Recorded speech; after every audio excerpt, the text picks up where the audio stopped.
Success is the progressive realization of a worthy ideal. I'm gonna show you how great I am.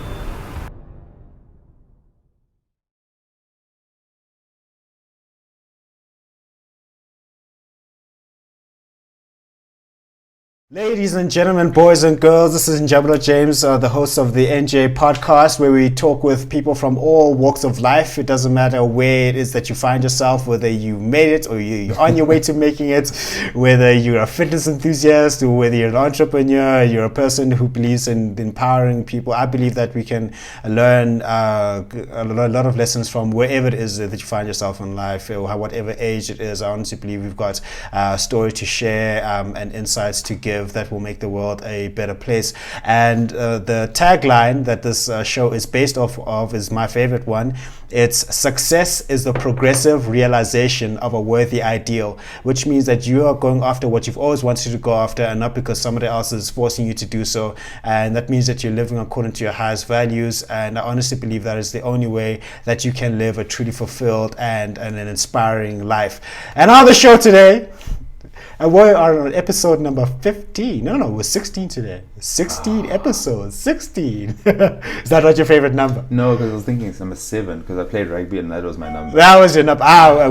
We finished number 7 a long time ago. Yeah, so I'm a number reserve. 16. I'm a reserve. You're a reserve. Bench warmer. We're episode number 16, and I've got a friend back from my days at Rhodes University. I looked up to the guy. I was actually quite scared of him at point in time.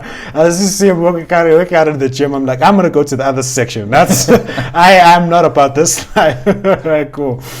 And we're going to have a great time. So I'm just going to read a bio, and we're going to get into the business of our business here today. So he is Bongani Maduna, and he is a human factors specialist, and he is currently working for a company called DOD. And also he has a good aspiration, a goal to open a solution architect company. We need that, eh? We need that. I work in software. We're a project right now. Yeah. We need a lot of that. And his 2 to 3 most impressive relative achievements. The number 1, he's got his MSc, and then one of the biggest ones that he said he went through is recovering from retrenchment. That is a huge thing. It's a huge thing. I know quite a number of people have been there. And a quirky fact about him is like he actually does not like running, but you understand its value. What? Yeah, no. So even this morning, had a mate of mine come through, and I was like, chap, Yazin, let's just go for the run.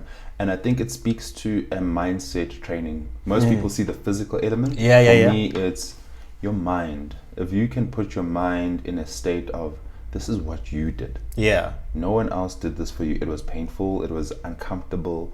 And once you've overcome that, then I can take that principle and go, okay, cool. Now I need to start a business. Yeah. Oh, but people don't like me. Oh, people don't think my idea is stupid.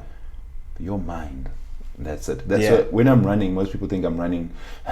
No, it's literally here. It's all a mind game. Yeah, because the first 5 minutes, your body's getting up to what they call a steady state. So your blood flow is regulating to basically accommodate the usage of oxygen in your system. Sorry to make it sound technical. So ideally, whenever you're running, you should never just run as fast as you can. Gradually build up to it so that you get to a steady state. Because what I've found is that most people with physical activity, generally, it's across the board, that's what they do. They kind of ram into it, and it's like, no, it's a journey. Yeah. I mean, when I started looking at health, I was I think in grade 8. Yeah. If I'm not mistaken, 2003, when I really realized this thing is important. I don't know why, but I just it's like the powers that be in terms of who we are as humans said to me, chap, this is something you have to take care of. Yeah. And having come from a background where I grew up in the rurals where everything was manual labor, I was always healthy in terms of the prescription that the American College of Sports Medicine recommends in terms of 3 times a week, 30 minutes of exercise should put you at a lower risk of cardiovascular diseases. But now getting to that age where I didn't know that, but what I knew was that I have to lift weights because now the city living, I didn't go collecting inkomo from the field. I didn't have to chase after ibasi because you're born in Nansia is coming from there. and now you need to get to the bus stop on time. So I didn't do any of that. So then I realized physical activity was the next best thing, and ever since then I've never looked back. I think I've only spent 1 day in hospital. 1 day in hospital? And it was for surgery to remove a growth, and then that was it. Oh, Other okay. than that, I minimal pills. You know when they ask you what are you allergic to? I think the only thing I have is hay fever. And Hay I've fever, got- yeah.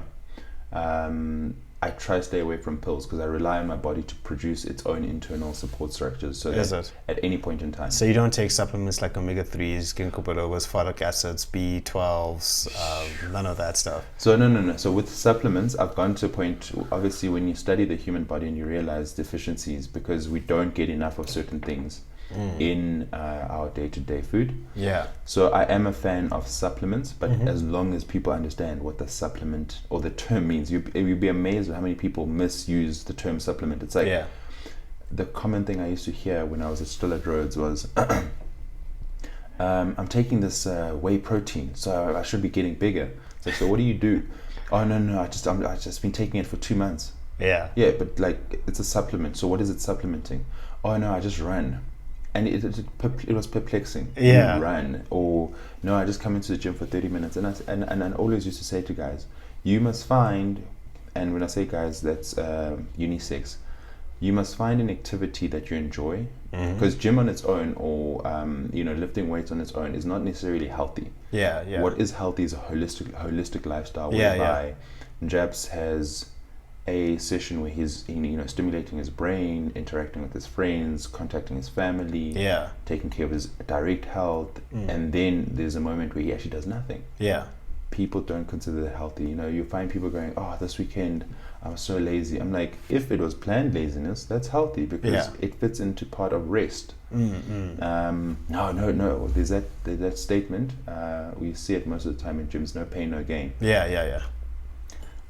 As I get older, I'm like reserved about that because most people go to gym and they experience what's called DOMS, delayed DOMS, delayed onset muscle soreness. Yeah. So it's that sensation where most people are like, oh no, if I didn't feel it, I didn't work out. It's like, no, you've actually become accustomed. Yeah.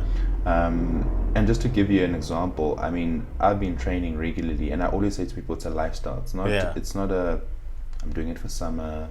I'm doing it. I've just realized that, like your car, like your brain, like anything you care about, to have proper use of it, you need to maintain it. Yeah.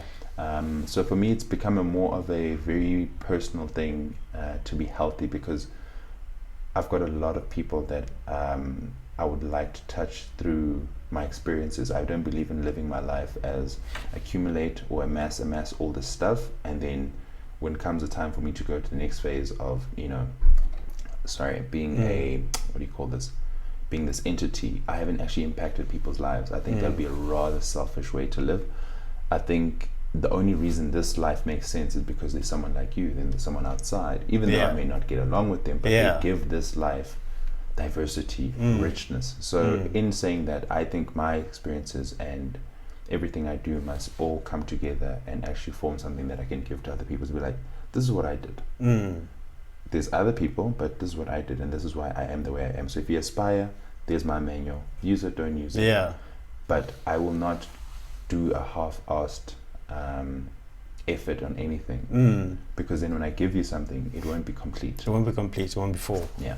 Yeah. So is that the type of attitude that you take into like your athletics and your running and the workouts that you do, even if you don't like it? Because I mean, the biggest thing is, like you say, you don't like running. No. But you I understand it. You understand, but you don't like running. I don't like. So, just to give you context and where for me it all like came to be a normal way of living. Went to Westfield Boys High, boys school. So there was direct competition. There was always a matter of, you have to be the strongest. Yeah. It was hectic. I remember we were trying to squat for my 200 kgs. Jeez, bro. Why are you squatting 200 kgs for? We were trying to make first team. What you trying to prove here? And then we were in grade 8. It was not that hectic. As we progressed, we started seeing first team, and the other guys started to see the Sharks. And you could see, like, I mean, your your old boys you were watching on TV, so you're like, there's a Springbok, so there was that drive, and then obviously just direct competition, boys school. We had 3 bags. There was a bag for your books, there was a bag for your lunch, like a bag, then there was a bag for your training kit, and lunchtime came, we ate thinking size mattered, not having the knowledge. Then I got to Rhodes University and I started studying. I started reading up about training, because when you're still in high school there's something called gym science. So it's the science of, Jabs, what are you doing, bro? Like, okay, cool, yeah, I'll do it too. So the phrase I took away from gym science from a friend of mine, Osipho, was a huge man. Yabona ke Maduna mawuphakamise insimbi eyisindayo uzosinda now. I look back now and I'm like, well, really? It worked for him. It worked Funny for him. enough, yeah. So there's something called high responders and low responders in terms of resistance training. That's lifting weights. High responders, Jabs goes into a gym, pushes some weight, body picks up that, there's an external force that we need to accommodate for. How do we do this? Okay, create enough muscles. So then you just, you grow. Low responders, they may not necessarily get bigger, but they'll get stronger over time. And this is why I say to people, gym and being at Virgin Active, Planet Fitness, Viva, no specific gym, but just being in a place where it's called a gym and you're lifting weights is not particularly health. It's the application there of understanding what healthy habits are required to give you a complete lifestyle. Because if you're spending most of your time in gym, you're losing out time with family and friends. I mean, I've gone to a point where I've decided I'm going to steal from myself. Steal from yourself. Yeah, steal from myself. And I know it sounds weird. So just to explain it. By the way, I'm a Picasso, so my conversations are like this, but then the picture. No, it's okay. That's how we roll here. That's how we roll. So I steal from myself in the sense that you got 24 hours, 8 hours if you a deep sleeper, 8 hours for work if you are dedicated that much, and then another 8 hours. Where's the other 8 hours? So 8 sleep, 8 work. Play. Yeah. For me, it's like self-development, reading, communicating with people like yourselves, because me having this conversation with you, I think I know what I know, but you may know better and belongs, but have you thought of it? And those are the kind of conversation I love engaging in, because the more you know, the less you know, in the sense of it's only as good as until someone else goes, but have you thought of it from this perspective? Yeah, very true. And that's why I want to open myself up more as I grow to say, I know this much. Help me get better, because there's this underlying assumption that once you get a degree you're fine. No. You're educated in a system of thinking in that realm. But otherwise life is way bigger than that. Well, lots. And also I think there's a misconception of understanding intellect and education. So taking all of that into cognizance and coming back to my healthy ways and stealing from myself, I said to myself, you're going to get to a point where you have a family, where you have a business, where you have people looking up to you. You can't afford at like 5 in the afternoon, guys, I'm going to be late for gym. People are like, hey, bruh, exactly. So I said to myself, okay, where is the time? The time is between 11 ebusuku and 5 a.m. So between that time, I need to find a way to be physically active. And going forward, ideally what I want to do is build just a home-based gym. Get myself an Olympic barbell. And a squat rack. And then that's it. A squat rack. Squat rack. Squats activate them. So when people ask me, like, what is the best exercise? Squats. Is it? Why are squats the one? I've started to enjoy them recently. I'm trying to get to Ronnie Coleman type of level, isn't it? No, so I'm gonna have to, and I'm glad you brought Ronnie Coleman out. So let me finish off stealing from myself. So I take time that no one else would be using, because I'd either be sleeping or about to sleep. So I take that time and I use it to train, because that's me time. That's me connecting with my maker, in a sense that the ability to do such things. So where are you gonna get time between 11 and 5 a.m.? So if I can't go to gym, I will do plyometrics. That's just body weights. So where? Oh, okay. No, because I'm thinking like, what gym is open at 11? The space available. So I'll do what I must. And this is why I always say to people, it's not about having facilities or having a gym. It's a mindset. I mean, during lockdown, I was doing body weights and I was still meeting all my little discovery targets, because I was like, I didn't need discovery. I already lived that lifestyle. And when Discovery was like, oh yeah, we give you points for being you, I'm like, oh, okay, Great. thanks. Cheers. Yeah, like, thank you very much. Yeah. I just don't know why other people don't do that, because what happens is, and now this is, I've stolen from myself, obviously, as I was saying, having stolen from myself, I'm giving to myself actually. So the 8 hours where I'm awake and I'm enjoying my life and with family, I've actually bought them a healthy version of me. Yeah. I don't know if I'm making sense. Yeah. So by buying or giving them a healthier version of me, that means they get to enjoy a better quality of life with me. Yeah. No, not only that, but in future terms, I get to be a healthier person who has, how can I put it, a better quality of life. And I think it's something that we really don't appreciate as a youth. And having worked as a human factor specialist, gone to corporate consultancy and listened to people, like I talk to people about the way they see their life. Like, I'll give you a perfect example now. A corporate person won't see that they've got 1, 2, and then the sun, 3 sources of light, all resonating at different frequencies. Yeah, yeah. But because the impact of those 3 different frequencies takes maybe about 5 to 10 years to impact them, and they're like, oh, I need glasses. It's like, do you know why you need glasses? You had a bad screen, you had fluorescent lights that you didn't really need. Yeah. Then you had natural light. Like most buildings now generally have natural light that's flooding in. Yeah. Ideally, you should just use that and your laptop screen to minimize, because your eye is constantly just adjusting. So if you look at your iris when you shine a torch, it does that, Yeah. and then shrinks when there's too much light. Yeah. So having gone through that and having spoken to people, when you're doing your consultations and you're giving feedback to people to say, listen, it's important for you to do 1, 2, 3. And one of the rebuttals I got from a firm in Sandton, big firm, just outside the Gautrain, one of the gentlemen there said, oh, I'm still young. Still young. Yeah, I can do whatever I want. What?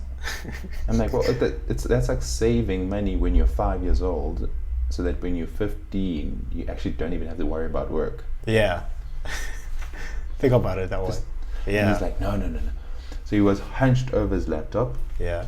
Just like that. I'm like, by doing that, you're contorting your back and you're actually straining your there's intervertebral muscles, like short muscles, that you need. But if you stretch them and your back is constantly like that, whereby, so let's say this is the arch of your back. Whereas if you sit like that, like if I sit upright, it's tiring. Most people don't like it, but it's actually healthy. Because this motion here in its own is an actual exercise. Because if I do this, I am shortening my chest, and you have that kind of setup. And when the muscles shorten, it's so difficult and it becomes dangerous, because I'm more likely to tear my shoulder, or not my shoulder, my chest muscles, if I fall in an awkward position because it's really tight. But if I'm a balanced person with a balanced frame, spine is observing its natural curve, I'm less likely to be in an awkward position and not able to actually tend to it with the right strength. So all of that feeds into a quality of life, because if I am healthy and injury free, my body's limber, likelihood of injury is very low. So I saw that as a cost that is very meager. I calculated that in a week there's 168 hours, and all you need of this 168 is 1.5 to 3%, which adds up to about maximum 5 hours a week, if you train 5 times a week to be healthy. That's my guy. That's not even so why is it an argument? Why is it Look, I get this notion that I don't have time. You choose not to have time. There we go. There's no such thing as you don't have time. Like there's no such thing as I need to find time. You make time. Like, I don't find time. Just make the time. Like, if someone says I don't have time for you, they're lying. You're not a priority. And I think my rebuttal to that is, okay, if you don't have time, it's a very nonsensical argument, because I want to drive to Cape Town, but I don't want to refuel. But you only have a tank that's going to take you halfway. But I don't have time to refuel. That makes no sense. So you're not going to that's a very counterproductive goal, right? So if you don't have time to take care of your health, if I was a doctor or a GP, I'd be like, my guy, it's fine. Let me sign you up now. Don't worry. Sign here. Sign you up for life cover now. Because I know it's only a matter of time. Before like things start giving out. And it's one of the older people. When I say older people, I'm saying like north of 60.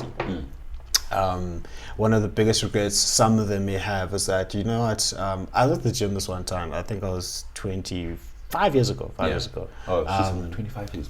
I was 24 at that time. No, I was about to say, Jabs, how old are you? You and Pharrell on the same medication? No. So he's a vampire though. So so I was working out there, and then this one elderly guy. He was German.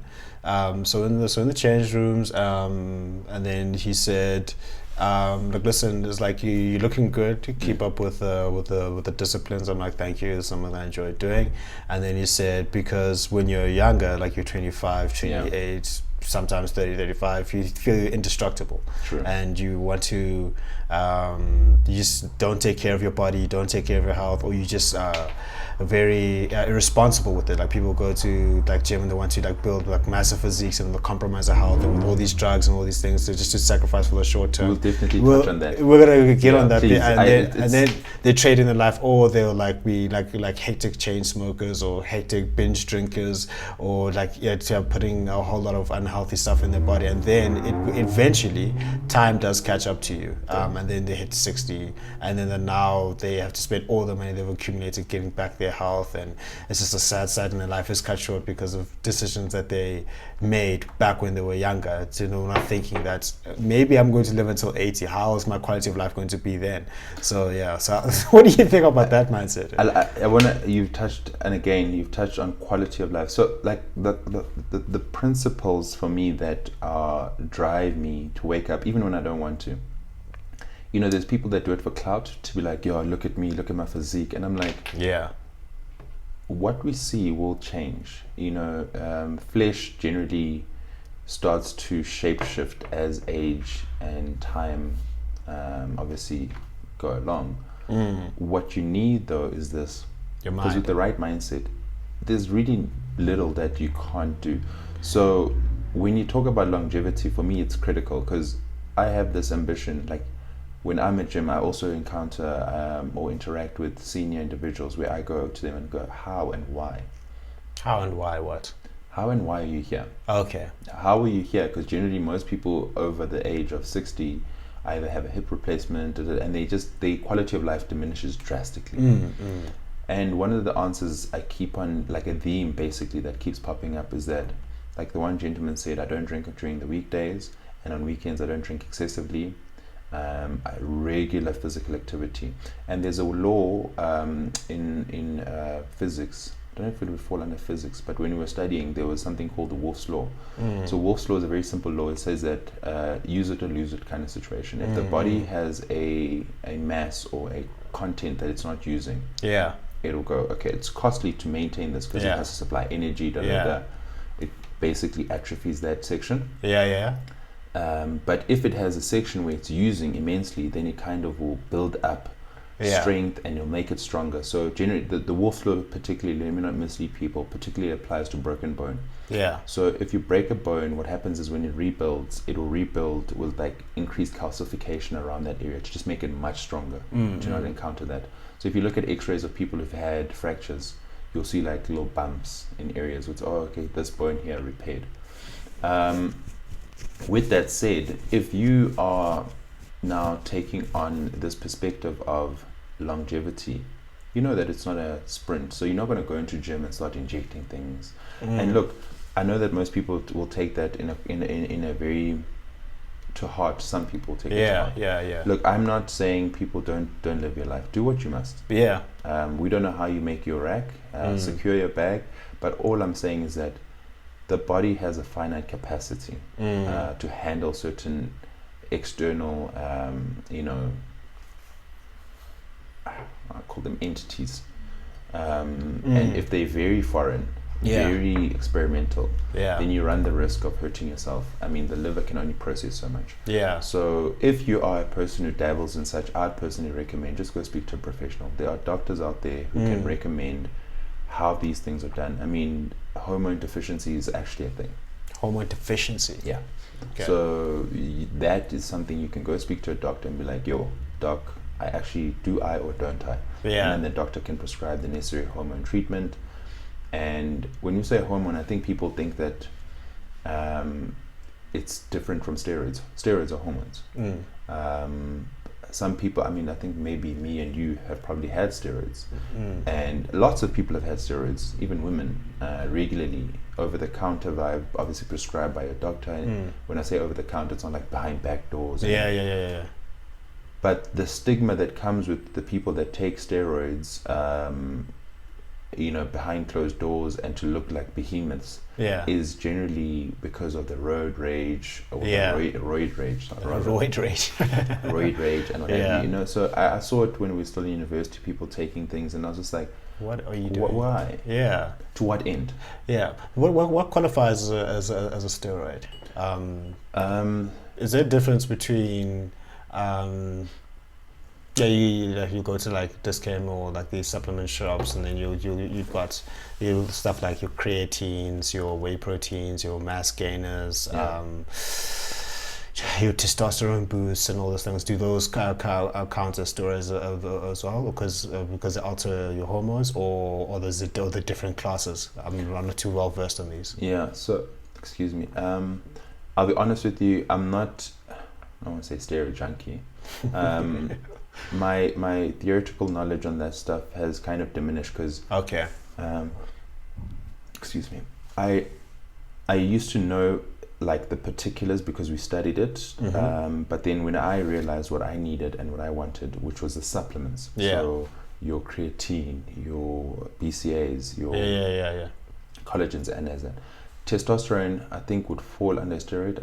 I stand to be corrected, but other than that, it's, if I remember correctly, when I read like what the testosterone we get from Discam, clicks, and what have you, it stimulates. So it sends the triggers to stimulate your natural testosterone levels, or it actually adds exogenous testosterone. So that's why they'll tell you take it and then don't take it, because they don't want your brain to perceive that, oh, we've got enough testosterone. Then your testes stop producing your natural, and that's a very dangerous thing. I've heard horror stories of that, like people who start taking whatever steroids young in the 20s, early 30s, and then their body stops. Come 36, they're like, stop producing testosterone. Now you need to start taking more. Now you become a customer too. So for me, maybe that's a good business model. I should try that. Come here. Look, I think people in their 20s are very impressionable.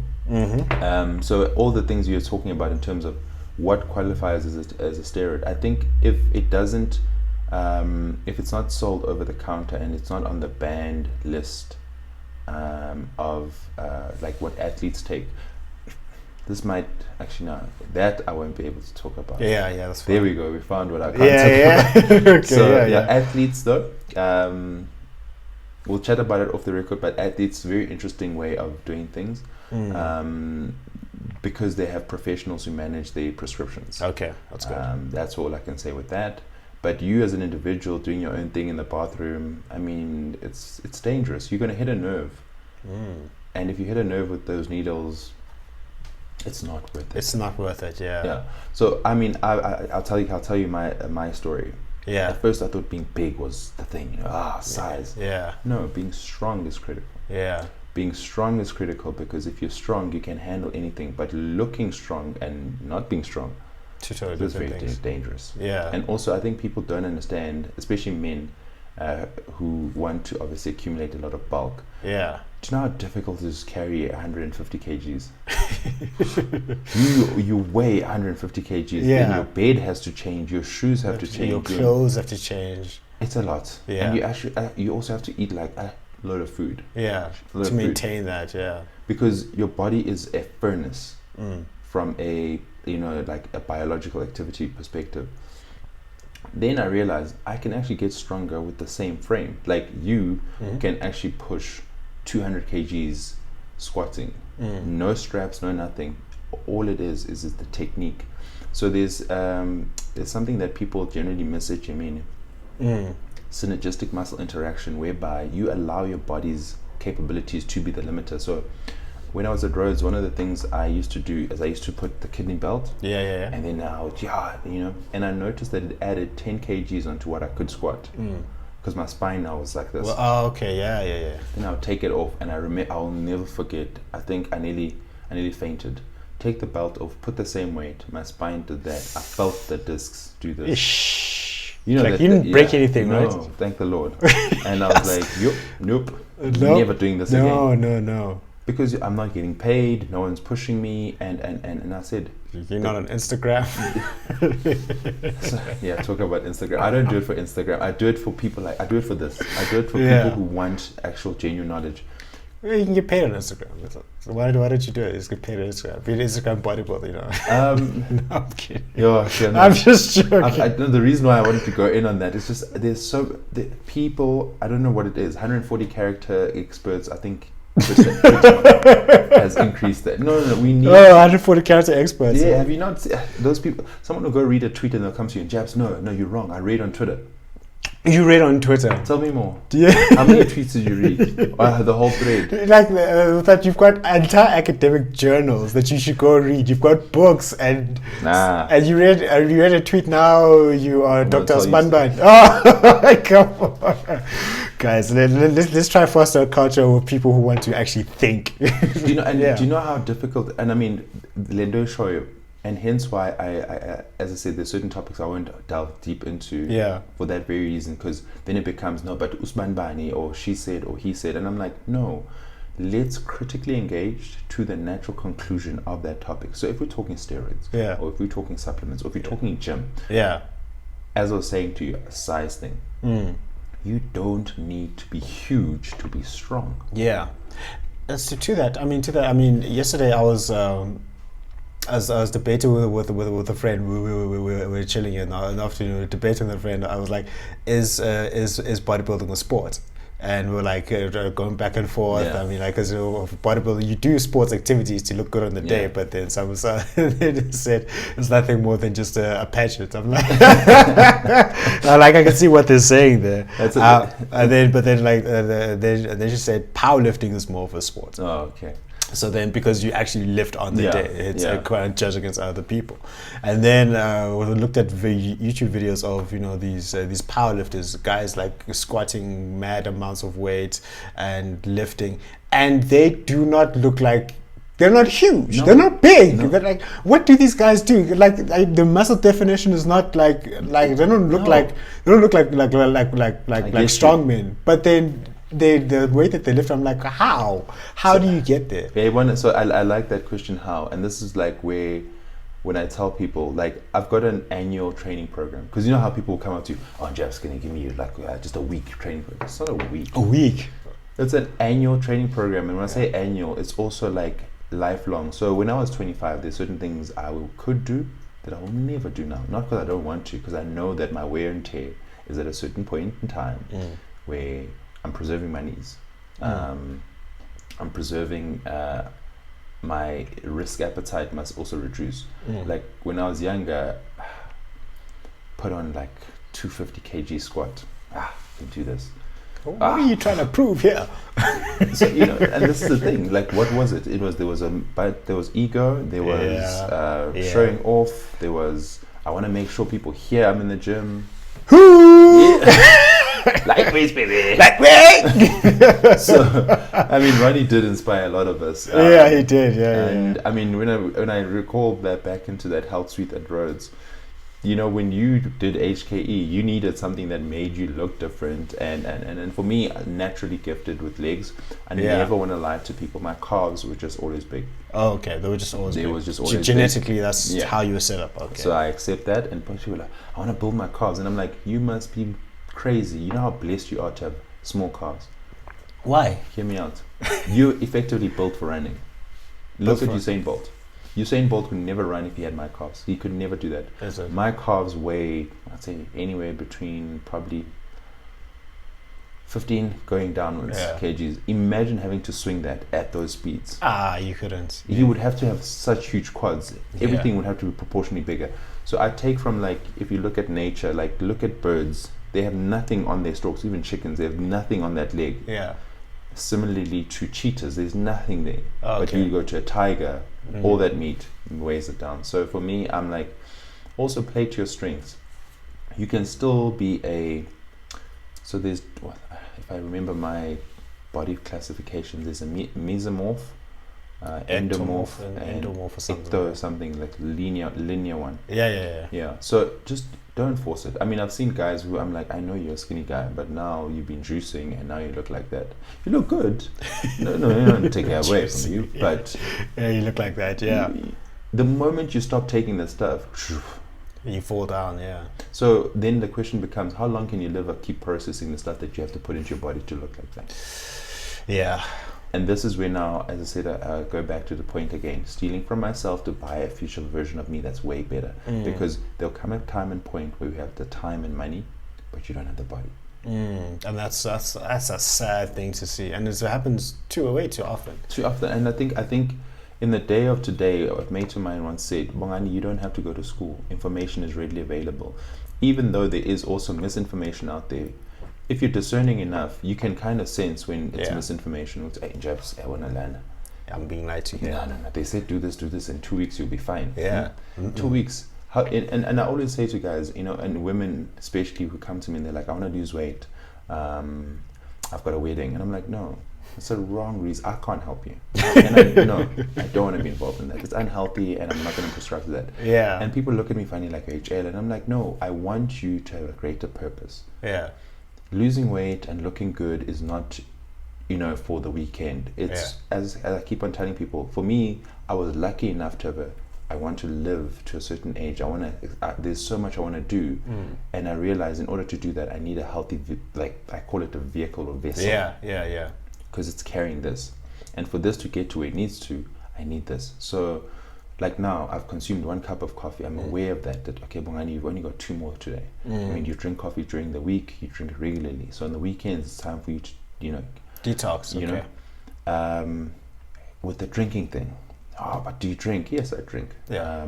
Didn't drink for the longest time. I just didn't see. You got Rose to people. Yeah, the rose then people. You got there. Yeah, I was just like, hey, you guys, this is too much. I don't turn you to a barman, bro. Yeah. So I'm cognizant of everything I put into my body. Most people are like, isn't that stressful? I'm like, isn't it stressful to have to worry about your health? Yeah. Not when you want to, but when you have to. Yeah. And that's when people start making changes. And I'm like, it's so sad that you have to wait for a traumatic event to make changes. But unfortunately, like Brendan Bouchard said in his book, is that most people make drastic life changes when they've encountered a really traumatic event. And they got into a car accident, realized, driving recklessly is not my thing. So now it's like, why do you have to wait for a traumatic event, especially a medical one that was preventable? Because anything like increased adipose, that's when you are pushing towards obese. Actually, just there's a plethora of things that are preventable through just basic simple things. Wake up and go for a walk. Not only do you increase your capability of thinking better because of the blood flow to your brain, but you also have the power to go, I do what I want. Especially nowadays where we are controlled by the phone. Yeah. This is the most expensive retail space for advertising, and people don't realize that if you don't control that, like my phone doesn't ring, doesn't vibrate. It does vibrate, sorry, because I don't have an option, so it vibrates, but I consciously check it. It's an exercise that I've now made it a norm, that I want to go look at my SMSs, I want to go look at my emails, I want to go into Instagram, I want to go into WhatsApp. So if you don't directly call me, nothing goes through, because again, quality of life. If I'm sitting here with you, I don't need someone in London liking my picture. And just it's just a like. Jeez. But have you seen how many people are triggered by likes? I didn't get enough likes. And this is where I love Gary Vee's comment on, don't do it for like, just do it. Yeah, just do it. Yeah. If it's real, it's real. It will catch. Because and this is where now I go back to my principle of the laws of physics. If it has tangible value, it doesn't matter the number of influencers, doesn't matter the number of people who get likes, it will carry the weight the people who want your product want. Because they'll be like, hey, I went to Njab's sessions, I listened to his books, I listened and read his book, it checks out. So now when it checks out, it's tangible. Someone can take it home, they can share it with their mate. Whereas if I went to this influencer's thing and they gave me a can of Coke. What did you do with the can of Coke? You walked down it was a free can of Coke. And what did they say? Work hard. Haven't you been working hard though? Yeah, working hard. Like, yeah, you can work hard at the wrong things, and then now you're in trouble. So just to bring it back to health and fitness, it's all about having that purpose and not trying to take the shortcuts of. I remember there was a pepper lemon kai. Don't Beyonce diet, not to like, you know. I think Beyonce probably said something along those lines, and people were just like, no, it's a Beyonce diet, and I'm like, listen to the term diet. It's a short-term thing. It's not sustainable. If there's any diet, take it, adapt it to you, because it was developed with a sample group that you were not part of. Unless you were part of it, then then that's fine. But if you weren't part of that, then it probably won't work for you, because 9 times out of 10 you'll have a day where you're like, actually, I want to drink, I want to binge drink. Okay, fine. Why are you binge drinking? Now I'm celebrating my mates, whatever. Okay, cool. Is it once off? But that whole cognitive loop where you actually go through those things, people don't want to do that. They're just like, no, live YOLO. You're too serious. And I'm like, if you're not too serious, you know that you just, and Jabs is a doctor, and Jabs, I'm giving you the responsibility of one day coming back to me and going, your liver's not looking too healthy. Also, your bones are not looking too well. So you're at risk of your heart is going to fail, and all these things. All because you didn't take responsibility then. You deferred that, kicking the can down the road, so to speak. And for me, I'm saying, be cognizant, be boring, be that person who's got a fixed routine, who wakes up. But guess what? The world around you will start to respect you and appreciate you, and will come to you and go, oh yeah, we don't bring Coke to your house because we know that Coke, or actually, apologies, not Coke, any soft drinks, really, that have too much sugar, they damage your bones. The bone density. Go take a person who drinks Coke regularly versus a person who doesn't drink as that much Coke regularly. Their bone densities are not the same. That makes sense. Like my grandmother used to drink Coke like religiously, and then towards the older years, what is she passed away at, I think, 84. Rest herself. Well, she lived a long life, 84. I'm like, okay. You've lived. And then, like, as she began to age, her bones were starting to get frail. And now that makes sense, because you're just drinking Coke, like it's like it was water. And there are people out there, and the thing is, I love the fact that you're saying Coke. People don't realize that it's just soft drinks. Soft drinks as well, So because Coke is the most common one. If it's got that sugar, the level of sugar that Coke has, whether it's your Fanta, a Sprite, your energy drinks, your Red Bulls, consume it. Thank you. Consume it in moderation. And for me, I always say, okay, what are you doing to counter this negative habit? And if you're not doing anything about it, why? Because you know it's a negative habit. And I get people who go, I'm a smoker, and I'm like, chap, no, not trying to be a person who's always right, what have you, but I try by all means to do things that speak to each other. Me coming to chat to you today, for example, it was me going, Bongani, you've never actually heard yourself from a different perspective. So as much as this is not gym growth, it's intellectual growth, because Jabs is going to challenge you on many levels in terms of just the questions, but then there are going to be people who are going to comment, and you're going to have to stand up to what you said. And then whatever I've read is now being scrutinized. So is my mind healthy? My body is. You know, people see it, they think I'm healthy, and I'm like, don't think that someone who looks a certain way is healthy. Remember, this person's not balanced. That's not a healthy person. But if you can get to a point where pretty much all spheres of your life are kind of add up, you're never going to be 100%. Hence why you have friends and family. But if you can kind of make sure that everything that you are doing is all aligned to a specific goal, then it makes your life a little bit easier. Because I know for a fact, when I get to 45, there's certain things that I don't have to worry about. I don't have to speed when I drive, because how am I late? How am I late? I'm 45 years old. I've had so much practice with meetings and if I'm supposed to be in Pretoria or Milan, let's use the case of Milan. I'm supposed to be in Milan. I'm not going to catch my flight late. I'm going to be on time. And it won't be a matter of, man, you can just shift the flights. No. I'm trying to afford myself a certain quality of life where I've got peace here now.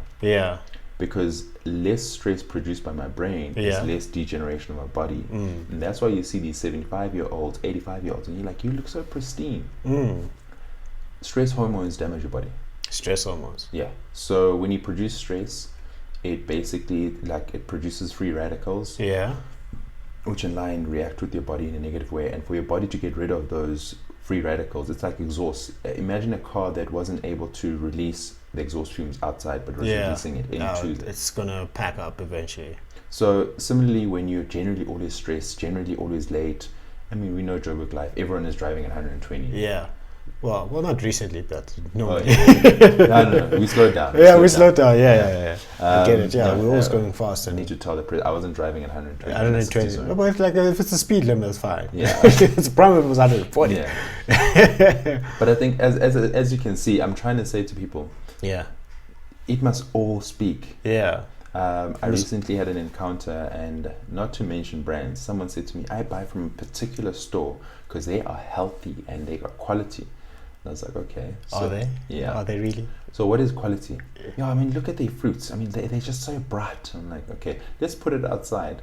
Took that store's fruit and put it outside. One of the, they made water that people thought if you drank it, you sort of, oh, brah.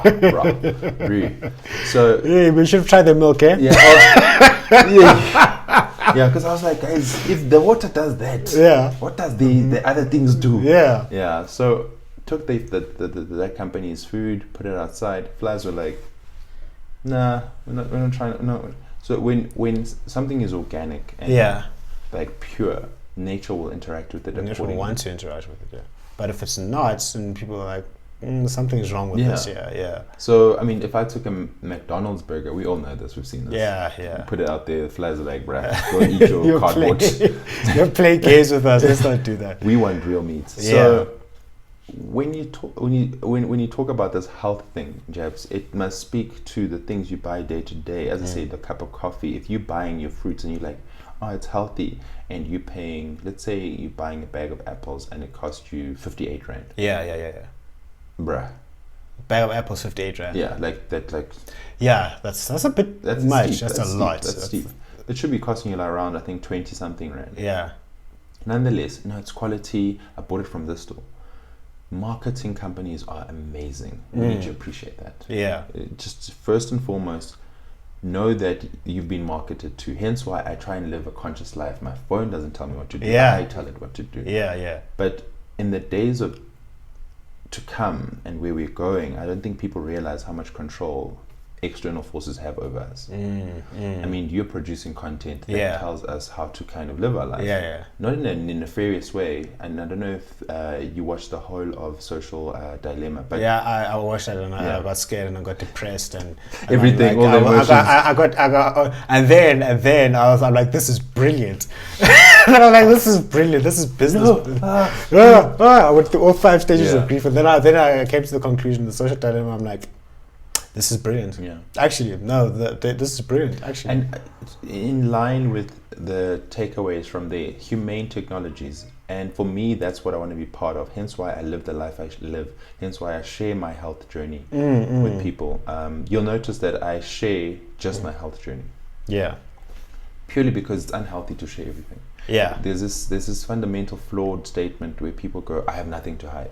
It's not about hiding anything. You're not hiding. Some things you just don't need to share. Some things that have gotten nobody else's business to anybody else. What I do between certain hours with certain people in certain places, for me, it's just me. Yeah. And it's also important to reserve that portion of just you for yourself, so that you know that you've got. How can I put this? You've got that. There's a term for it. Is it sanctuary? A sanctuary, yeah, like that Zen place. Yeah. Where you go and you're like, they call it a happy place. Yeah. No one knows this. This is me. Okay.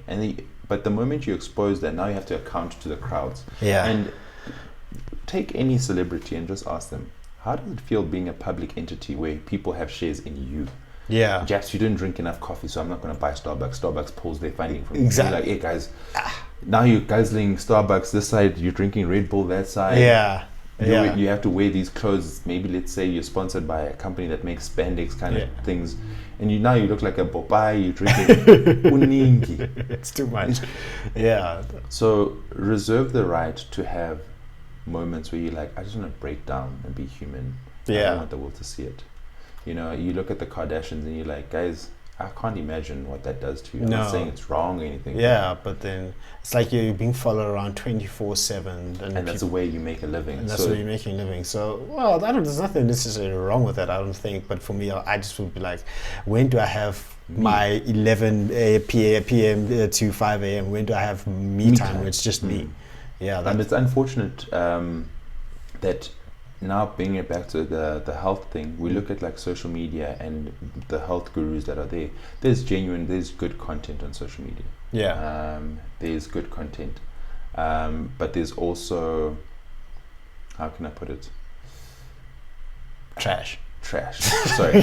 You see, I'm distracted by a vibrating phone. Yeah. So my brain is like, that is a human that I would definitely take the call from. Hence why I was even distracted. It was someone else who was in there. Yeah. But nonetheless, there's absolute trash out there. And I say trash, people who don't, and I think it's sad that people don't tell the truth. So you'll see a picture of them in a magazine, they look amazing. Yeah. Obviously, during that day they were taking the picture, the lighting was on point. Yeah. They had, there's something that they do, some of the models, so to show the veins and stuff. They dehydrate. So 2-3 days before the shoot, they dehydrate, and then on the day of the shoot, some of them actually faint because of the amount of dehydration they've done to just have that vein. The and then vein pop up, yeah. Then they'll have the product and be like, Yeah. Batman coffee. Yeah. Drink it. Yeah. Meanwhile, they doing something completely different. Yeah. And you're like, how? This is one of these is not like the other. Yeah. I mean, I've been eating this thing for the rest of my life, and when you don't even eat it. Yeah. So, and obviously there's no, I don't know in marketing terms or in that industry if there is a requirement whereby what the person is showing you and what they do are supposed to align. Yeah. Because I know for a fact, like for example, fast food restaurants are allowed to make their images look bigger than the actual product. Yeah. I don't know what it's called. I just remember. I don't know how they do it. Yeah. Yeah. So you see that and you're like, I want the big burger, and they just come to this small. I'm like, It's not how the am I still same. paying 100 rand for this? it's not the same. They're like, we know. So with all that said, I think it's important for people to have purpose that permeates far beyond social media, far beyond likes, and into that person that we're talking about, that inner space where you have just you. Because when that happens, when you've got that kind of drive, that anchored sense of self, trends will come, times will change, but you know why. Why you're doing something, yeah. And it speaks to something I learned when I was reading a book by Phil Knight, the creator and founder of Nike. Yeah. And he said, their Is that motto, what Shoe Dog? Yeah, it is Shoe Dog. Their motto was, it's not, that's Google's motto, do no harm. What was his motto? So it eludes me, but basically his motto went along the lines of, there's no culture, there's no time, Nike is just Nike. And I mean, if you look at Nike's brand throughout the time, throughout the ages, and how even like recently with Black Lives Matter movements, the people they've supported, they're kind of like iconoclasts of brands because they have a bigger purpose. Yeah. Similarly to yourself, when you have a bigger purpose, and for me it's health, not fitness per se, health, and that health is all encompassing. Yeah. Because I mean, like for me, I mean, I think it was 2 years ago. That's when I really started trying to take my health and fitness really seriously. Is that cover of Men's Health? I'm going to be on there. I swear to God. Oh, nice. You're coming for it. I'm coming for it. But even if I have to buy it, it's okay. Look, I got there. By any means necessary, I'm there. That's me, right? Yeah, any means necessary. So then I was like, okay, so I haven't, because I've been inconsistent. Yeah. Wait, I'm intrigued by that. Yeah. So we'll talk about why I find inconsistency impossible for me, even when I went through retrenchment. But the one thing that got me through it, was going, you still have capacity to be physically active. Yeah, there we go. Why? I'm depressed, I'm this, I feel suicidal. Yeah. But bud, no one cares. Actually, no one cares. The Lord has given you breath. Yeah. Body. Yeah. Presence of mind. Yeah. Why don't you want to go? Yeah. Oh no, this excuse. I was like, but then you're going to be worse off. Yeah. So if things turn out well and you recover from this retrenchment and you eventually find a job, don't you want to have the body that you're going to be able to, Yeah. I was like, actually, then I'll go. There we go. Then within 5 minutes, I'm like, hey, I'm so glad. At least I'm doing something Yeah. that I know gives me the power to remember you are capable. Yeah, definitely. But I find sometimes inconsistency is something that is supposed to be entertained in the sense of, let's not look at I missed a day of exercise or I missed a day of gym. Why did you miss it? Yeah. Yeah. I So mean, in your- in my case, the inconsistency came from I didn't necessarily have a clear goal and clear vision. I wanted to look good. Yeah. I wanted to look like Tyson Yes, Beckford.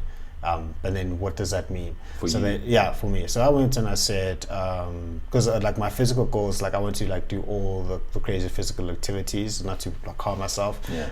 Like run every marathon that I can run. Oh, snap. Okay. 2 Oceans done. Comrades will train for that later on, and just like do the triathlons and just I can say tick done. And then also from how I want to look, I said I went to a nutritionist. I'm like, okay, nutritionist, because my meals or food was just bad.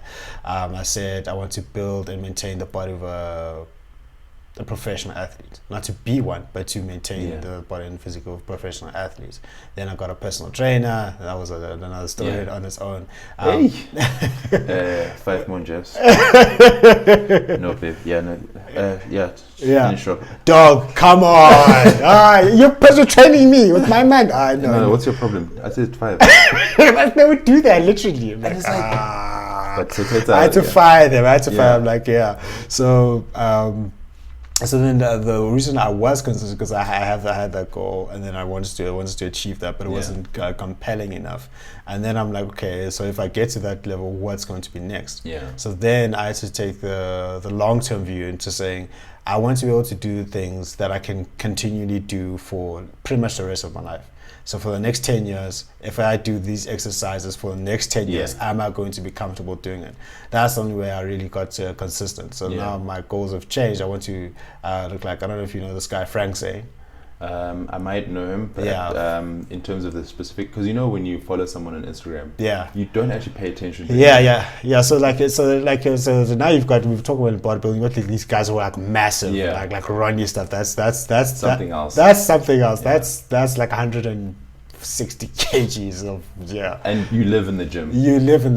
So like a guy is like 90 kgs, my height, it just looks aesthetic. So that's what I'm looking for, and I had to say to myself, the reason I can combat inconsistency is to say I'm doing this forever. If I can do this forever, will I be fine? So that's how I started to battle the inconsistencies. So how did you get around that? So for me, so this is now where the science and holistic lifestyle comes in. So most people do things, and okay, I just want to package this correctly. So most they'll good tweets. They must come. I'm happy to learn. My thing is, if I'm wrong, teach me. Yes. Don't berate me and leave me where I was, because you're no different to, actually you're worse off than me. I'm trying to learn. I'm trying to expose myself so that I can then be criticized. No, Bong, it's not like this, because then I offer a better conversation to someone else. Later on, because some people don't like being openly criticized. So I can then take the world's criticism and be like, hey, Chuck, I did this, the world took me out. Save yourself the trouble. Live vicariously through me, or just have this as an option. With that said, how I got through it was a matter of getting my brain to be conditioned to similar way rats back in the days when they did those cocaine experiments. So they would have cocaine here, and then they'd have food this side, and then the rat would go cocaine, wow, dopamine, push, then you go food, cocaine, ooh, push, cool, cocaine, to the point that the rats would actually die of starvation. Because the dopamine kick from that was so high. I've trained my body to actually derive a dopamine kick from being physically active. Because the long-term benefits of it, I'm like, bro, you're still going to be alive and you're going to enjoy so many other things. So I'm not saying I tricked my brain, but you need to derive a certain level of control. Like with likes, I'm going to give you an example. And I think after having seen what's this social dilemma, you understand fully. So they know when these social media companies, when you're on your phone, because of the pattern that you exhibit, but they also know how to feed you your dopamine kicks in terms of likes so that you keep on coming back. I have taken that model and modeled it into myself to go, Interesting. no, I want to use it for me. I see what you guys are doing. I want to use it for me. I want to read a book every weekend. I want to self-develop every evening. That's, if I don't do it, I feel uncomfortable. But okay, now Bongani, you've read a book, you went to work, you've done your dailies, but you haven't exercised in like a week. It feels, now that self-accountability, it's like, but if you're not exercising, why are you reading a book? No, I want to make money. Okay, but you're going to make money, but then you won't be healthy. Yeah. It's not adding up. Yeah. Solve for that thing. Okay, cool. Then if you're going to stop reading, just stop the whole thing. I've got a simple motto. Begin with the end goal in mind. So my end goal is to get to 85, 60 plus healthy. And if that's my end goal, 1, there won't be any debt. 2, there won't be any unhealthy body. So now if I've stopped one portion of a big system, why am I continuing with the other ones? So if the end goal is not to achieve, just die. Excuse my French. Just dig a grave and sit and wait for air to disappear from your lungs, and that's it. But if your whole thing is, I'm going to push through, then have enough faith in yourself, in your capability to be able to take you through whatever hurdles you're going through. And now this speaks to that thing we're talking about, where Abantu are like, Jabs, just work hard. No, it's not just work hard. Find day-to-day things that you can do. And I know people think it's cliche. Wake up and do your bed. You've achieved something. Brush your teeth. And that's how I got through like the retrenchment thing. I did the smallest things ever to just remind myself you're capable. Yeah, so like let's go into the retrenchment story. I didn't even know that you went through that. Like, like it makes you, I'm sure you're like a much stronger person because of it and all the things. So 2020 has just been the greatest year in the history of years. Uppercuts. It has taken so much. It took Kobe Bryant from us, man. Come on now. So who are we? It took Chadwick Boseman, bro. Come on, rest in power, Kings. I mean, so because I've spoken to people where the lockdowns and everything has just killed hundreds of thousands of businesses. Many businesses have closed. Some people had to move back home. Some people had to sell a lot of things, and some people were retrenched from the work. And some people, because of how nefarious some corporations are, they were like, they're not even in trouble. Let's just cut costs and just like use coronavirus as an excuse to just get rid of people we didn't like. They performed, but we didn't like them. I've had stories like that. So with the retrenchment, was it this year or? No. So for me, it wasn't this year. It was in my younger years. Okay, that's even worse. Because of how young you are. Because when you're young, you brash and your self-confidence will take a knock. So just take us through the journey. You don't have to explain exactly how it happened, but so retrenchment notice came in. How did you handle it?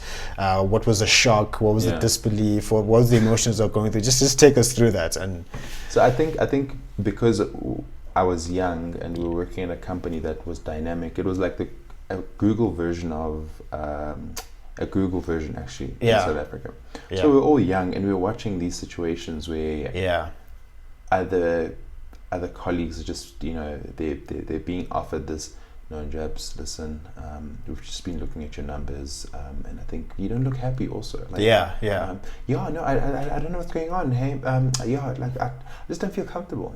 Maybe you should just consider going to work at your sister's company. How do you feel about that? No, I think I'll do it. Okay, just sign here. Oh, okay, thanks. Is it that easy? No, sign here. You don't have to come in tomorrow. You know that, right? Okay, cool. Okay. Cheers. Have a good day. You can actually leave now if you want. Oh, okay, cool. Bye, guys. I'll see you around. Cheers. Then we were looking at this. We're like, and then what's happening there? Where's he gonna go? Where's that person going to go? They were very young, so they were like on the different divisions, but they were very young, and they're like either students or part-time students and so forth. Then they came to people who like had a couple of years of experience. I think I was a year or two outside of university. But we knew who CCMA was. Like labor law. And like. Then our then boss went to HQ overseas. We're like, oh, is it? And then, why are you going there? With whose man? And why are you going rapidly? Like, so he goes, and then our vice comes to us and he's like, guys, don't worry, it's nothing to worry about. We're like, oh no. Whenever you go overseas, you always tell us, guys, I'm going to the HQ. Is there anything you want to say? Yeah. This one wasn't that. So we all kind of knew. We and it's sad because, as you're saying, like, why don't you just say, guys, we're going through a tough time. We're going to have to, boom, boom, boom. This is the situation. Yeah. They downplay it. Eventually, they have that meeting. Guys, we're going to have to cut down to the original 12. Wow. Now, imagine a staff complement of 150 plus. And down to 12. Yeah. So now we were like, Trevor, no, 1, 2, pa, pa, pa, pa. There's no 1 in 5. That's like 1 in 1. Because 1, 2, 3 was the original 1, 2, 3. Then the other one. So it was the little original 12. So that's crazy, Bongani. That's like 138 people gone. And I don't know what they were thinking. It was one of those. 138. Why 138? I'm so struggling to get to that number. Why 138? The business itself, like from a business perspective, I could understand why they were doing it. We weren't doing particularly well in South Africa because South Africans are not digital people. Yeah. I mean, even now, companies are still struggling to convert us. Yeah. Because of security reasons, what have you. But above and beyond that, the business model was just not working in South Africa in its previous form. Yeah. So then came the point where we're like, okay, look, we can see the numbers are not adding up, and it was one of those, you're running a negative and you're expecting to pay salaries, so your cost center was just like getting bigger and bigger and bigger. Nonetheless, they looked at my mate, he looked at me, I was like, chap, it's real, eh? Yeah, let's take the plunge. Boom. I know we're still young, we're gonna find jobs. Do you know how many people rejected me because I was still pursuing my master's? Why? Why you get rejected for still pursuing your master's? They were like, no, so what happens when you get your master's? You're going to leave us or you're going to ask so is that fear that you're going to move on from them? And I'm like, guys, if the value proposition makes sense, we can negotiate, but I'm not going to sit and be paid less than I'm worth or not take things that are going to help me grow. Well, why don't you just tell them, lie to them and say, I'm not doing my master's? Because I thought, I was under the assumption that being forthcoming and showing that and I genuinely am, I yearn for knowledge. Mistake number one. Yeah. So I'm like, I didn't realize that it's a threat. You had to also learn the hard way. Yeah. The hard way. And a lot of people learn the hard way. Is that in some, not all organizations, in some, there are people who've been there longer than you. Yeah. Who've got far less education than you do. Or they have they have simple diplomas, and sometimes they got in there because they were just really good at their craft, or because they were a friend of a friend or a family member, that situation. And then what they've got behind them is the experience. Now Bongani comes in, he has 1, 2, 3 years of experience. This guy has got 10, 20 years experience, and then you're saying, I want to do my master's, I want to do my MBA at Gibbs or Cape Town or another, just want to do MBA at a prestigious university, and you say, this is what I'm pursuing.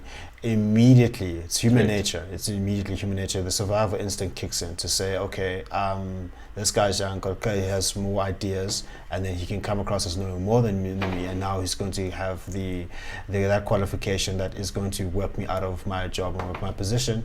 That's number one. And number two is like, he won't be here long enough, so it's going to be a sunk cost, and we're going to lose talent.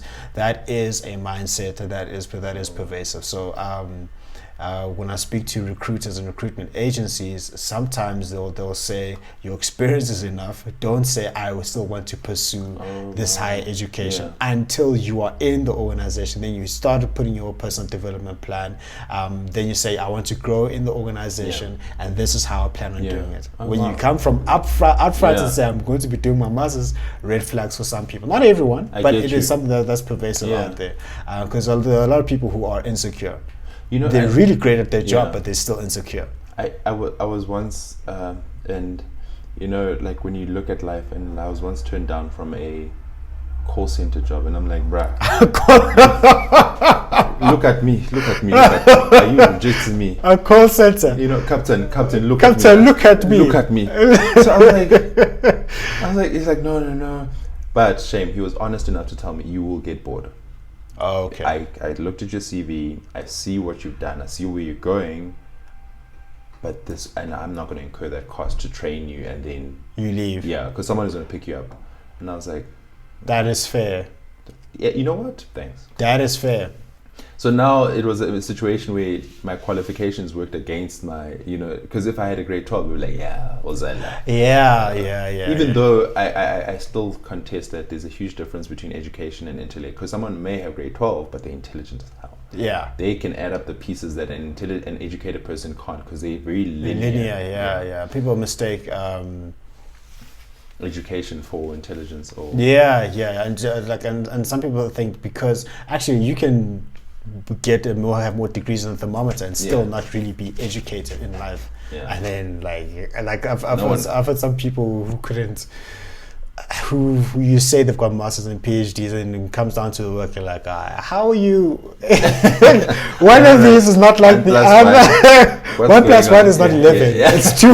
Okay, that's the thing. So, no, look, that side of things where I had to, I don't say resurrect, but like pull myself out of retrenchment. It was tough, but now I go back to it again.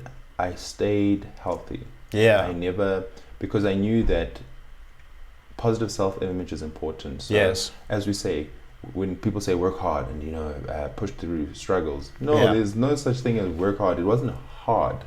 It was understanding the purpose of something. So I knew that obviously now I don't have a job, I can't afford gym. So what do? I do push-ups. I do plyometrics. I find a space where I can pull myself up. Understanding the human body and which muscle groups to activate. I did all of that, did a bit of running. And lo and behold, one thing I said to myself, if an opportunity comes, at least I'll be presentable. So you went and you reframed everything in your mind. Okay. And then opportunity did come and I was ready. Then I was able to go back to gym. And guess what was retained? My strength, my ability. Boom. Even during COVID, hadn't trained for 4 months, was worried about losses, and one thing I realized that if you actually do things properly, like technique and everything in gym, it really doesn't go away. Like, got back, did my box squats, put on my 200 box squat. I'm like, knees nothing, ankles nothing, back nothing.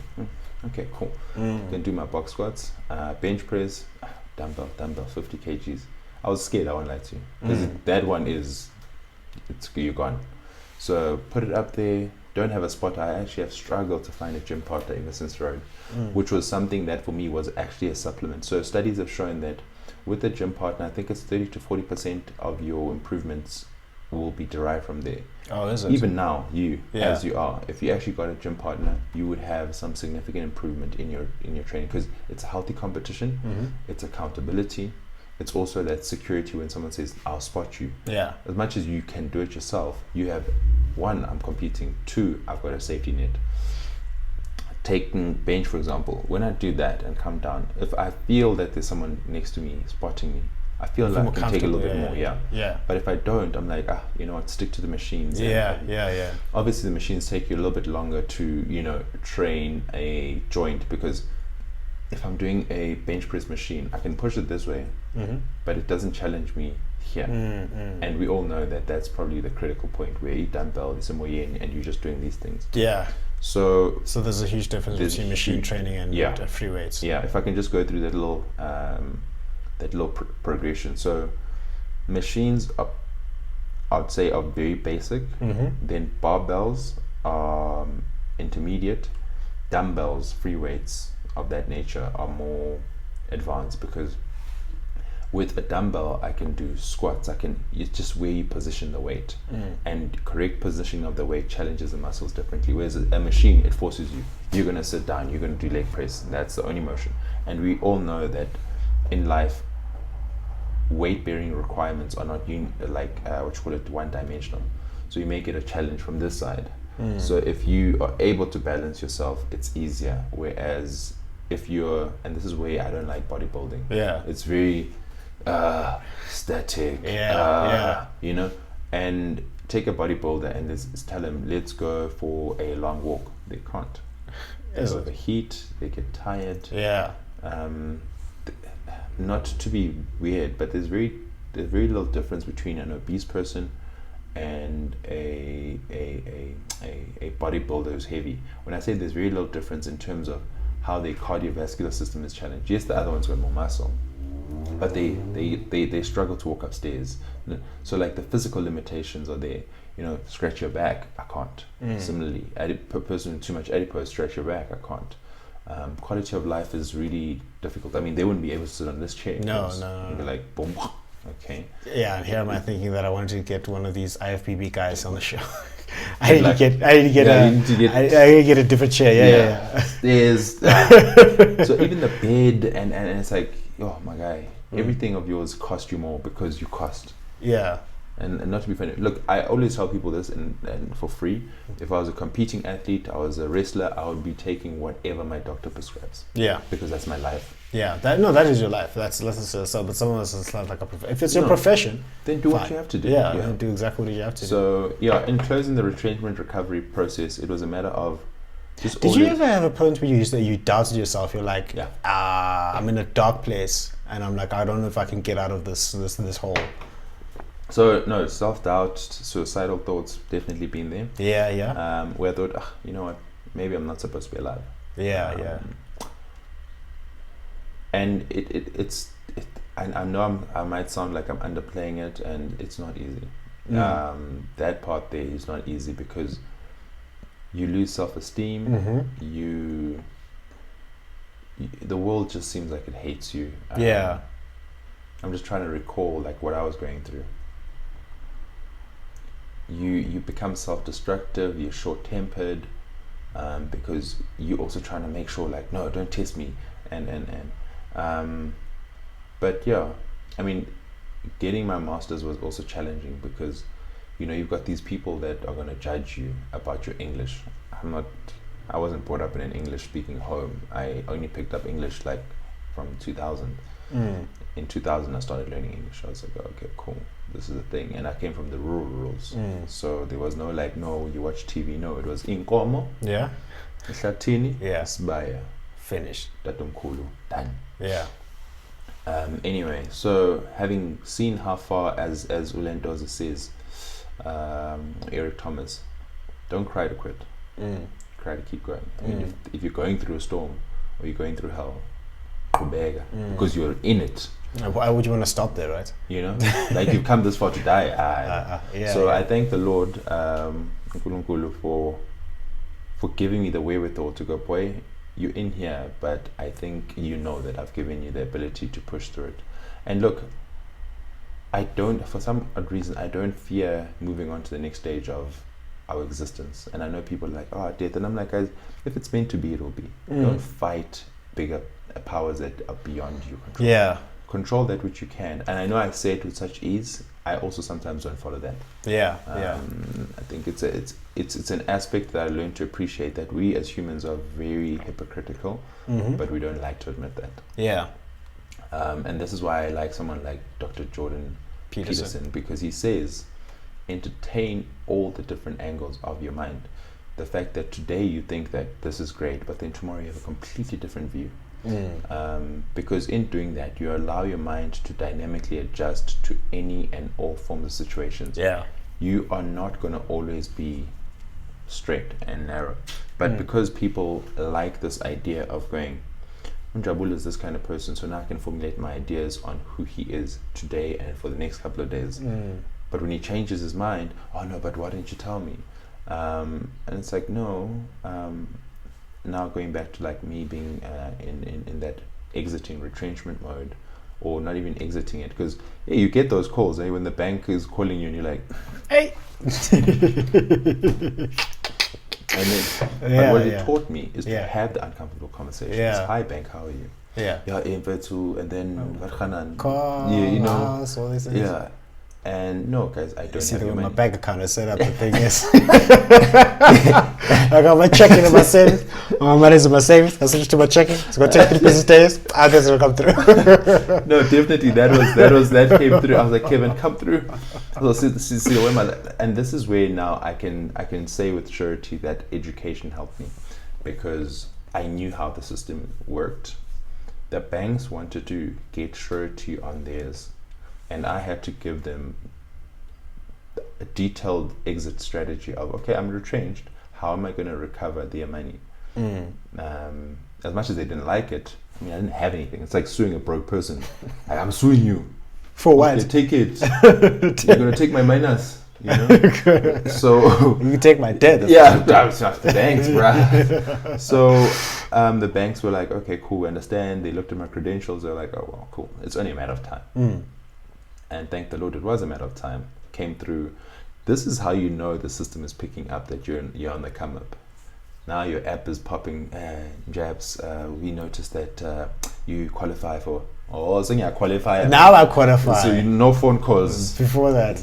Because in the back end, there's an algorithm. Obviously, as your numbers change, it just kind of puts you in different brackets. Yeah. And then it triggers either some financial advisor or a message to be sent to you. Nonetheless, you know, NSFAS babies, we struggle. We continue to struggle. Luta. Yeah. Because no one tells you that, you know, studying through NSFAS has a tail end. You know, what is a tail end to that? Yeah, there's a very big tail end. What is it? So what happens is, if NSFAS is like, currently NSFAS is handed over all the people, like most of the people, to a company called MBD. The MBD, so they like collect for NSFAS, and I'm like, guys, you're telling me that because we studied through NSFAS, now we're being followed, and it's so tough, because you go from, I've been paying my NSFAS through NSFAS, and then all of a sudden NSFAS is like, no, we've sent you guys off, and it's like, okay, but we're still gonna pay you, and we've still been paying you, so nifunan. Yeah. And this is now the issue of game of loans. Yeah, game of loans. You want the education, but the education is a fee, and it's like, but I'm intelligent enough to be educated. Yeah. Why must it cost me money to be educated? Yeah. Because if I don't get educated, then I use my intelligence to become a criminal. And it's as if the system is like, yes, we want you to, you know, either be pushed to one extreme or the other. Yeah. So knowing I had all those responsibilities, I could not let retrenchment sink me. And I mean, if I looked at the things I've been through, and this is now living a life with purpose, it was like, bruh, death is too easy, and you know, giving up is too easy. But 50 Cent said it very nicely. It's like, death is easy, living is hard. Yeah. And I was like, why are you taking the easy route? You've come this far, and this is now where, when people say, how did you do it? And it's that work hard thing. No, it's not work hard thing. It's make sure you interact with your support structure. Make sure you challenge yourself regularly. Never get to a point where you go, I know it all. Yeah. Because then you're comfortable. You're complacent. And I always used to say to guys, one thing I've learned is that I'm glad I've been given a life that forces me to troubleshoot consistently. A-class life where everything was given to you. The day troubleshooting is required. You're either going to have to hire a troubleshooter, or you're going to have to learn the hard way, and you may not be able to deal with it. Yeah. And I mean, having to troubleshoot at 45, and that's your first time troubleshooting. Good luck. Because majority of the people you probably have around you are not people that actually give a damn about you. It's people that socially climbed to be with you. Yeah. And that's why, like, I watch who I interact with and who I share my time with, because I need people like you in my life. And I say you, people who are going to do this, where they go, Bongani, I need to know how you think, so that even when I'm not there, they're like, actually, Bongs wouldn't subscribe to that. Yeah. So that person that was talking to me about Bongani, saying this is, no, Bongs, are you okay? Yeah. Not umuntu, oh yeah, I feel bengas. Unhealthy circles. Yeah. And now if you put unhealthy circles and retrenchment or depression, guess what you get? Yeah. Because when you pick up your phone, you're like, hey, chaps, oh no, bro, I'm busy. Hey, chap, I'm going through the most. Yeah. I'm busy. Then you're in trouble, because now you're starting to realize you don't actually have a support structure. So I have to really, like, say, my friends, my family got me through that. Also, obviously, personal resilience. Because sometimes when you're going through the most, your reality becomes so warped. Poverty mindset is a thing. Poverty mindset? Yeah. Explain. So when you're operating at that lower level of Maslow's needs of hierarchy, or the second tier, you're not the same person. You know how these guys are, when you walk up to them, So how do you do it, bruh? Work hard. Yeah. Then you go to someone who's like at this level. How do you do it? Okay, well, it doesn't fit. I just need to make sure that nepapa. Yeah. And then namanzi. Yeah. And then 7 hours. He gives you detailed description because he knows that like now you're probably at that level. But the other one doesn't really want to give you detailed description. That thing you're saying. Yeah. There's still that self-preservation. Yeah. Only one syndrome. Kind of situation where when your mindset is I just want to survive. Yeah. One, you're susceptible to taking and taking anything and everything. You also you're less risk averse because you're like anything that'll get me out, I'll do it. Selling my kidney. I mean, how much are you going to give me? You know, will I be able to live? Yeah. You know? And for how long? Yeah.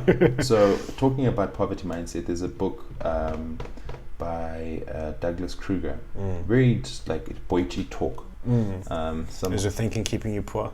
Yeah. So in that, take from that and then also just a mindset of when you're poverty stricken in the mind, it doesn't matter how much you have. Done. You're finished. Because you don't know if you have enough or you don't have enough or you're going to have enough. Like I know I will get there. I'm going to get there. I have no choice but to succeed. That's my choice. And what I'm currently going through is a phase of fail fast, fail frequently. Yeah. I don't know if we can. I need to say. You need to take this one. Okay, cool. Yeah. We'll just pause for this. Okay. Ndade. Yeah, kikupa untshwarele ntate. I apologize. Why are you saying are you with me when you're not with me? Don't lie to your wife. No, I was saying something else. My wife is right here with me.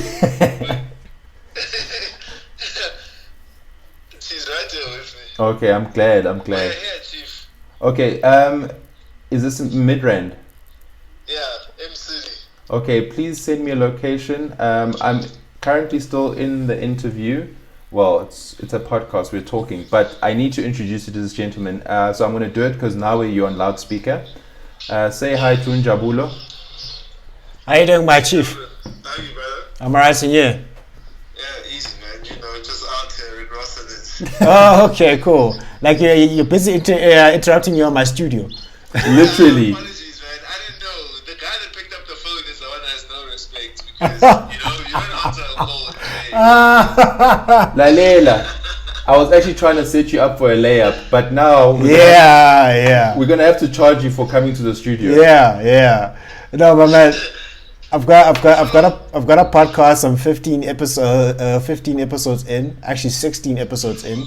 I talk to people about the topics of success, and we cover a whole lot.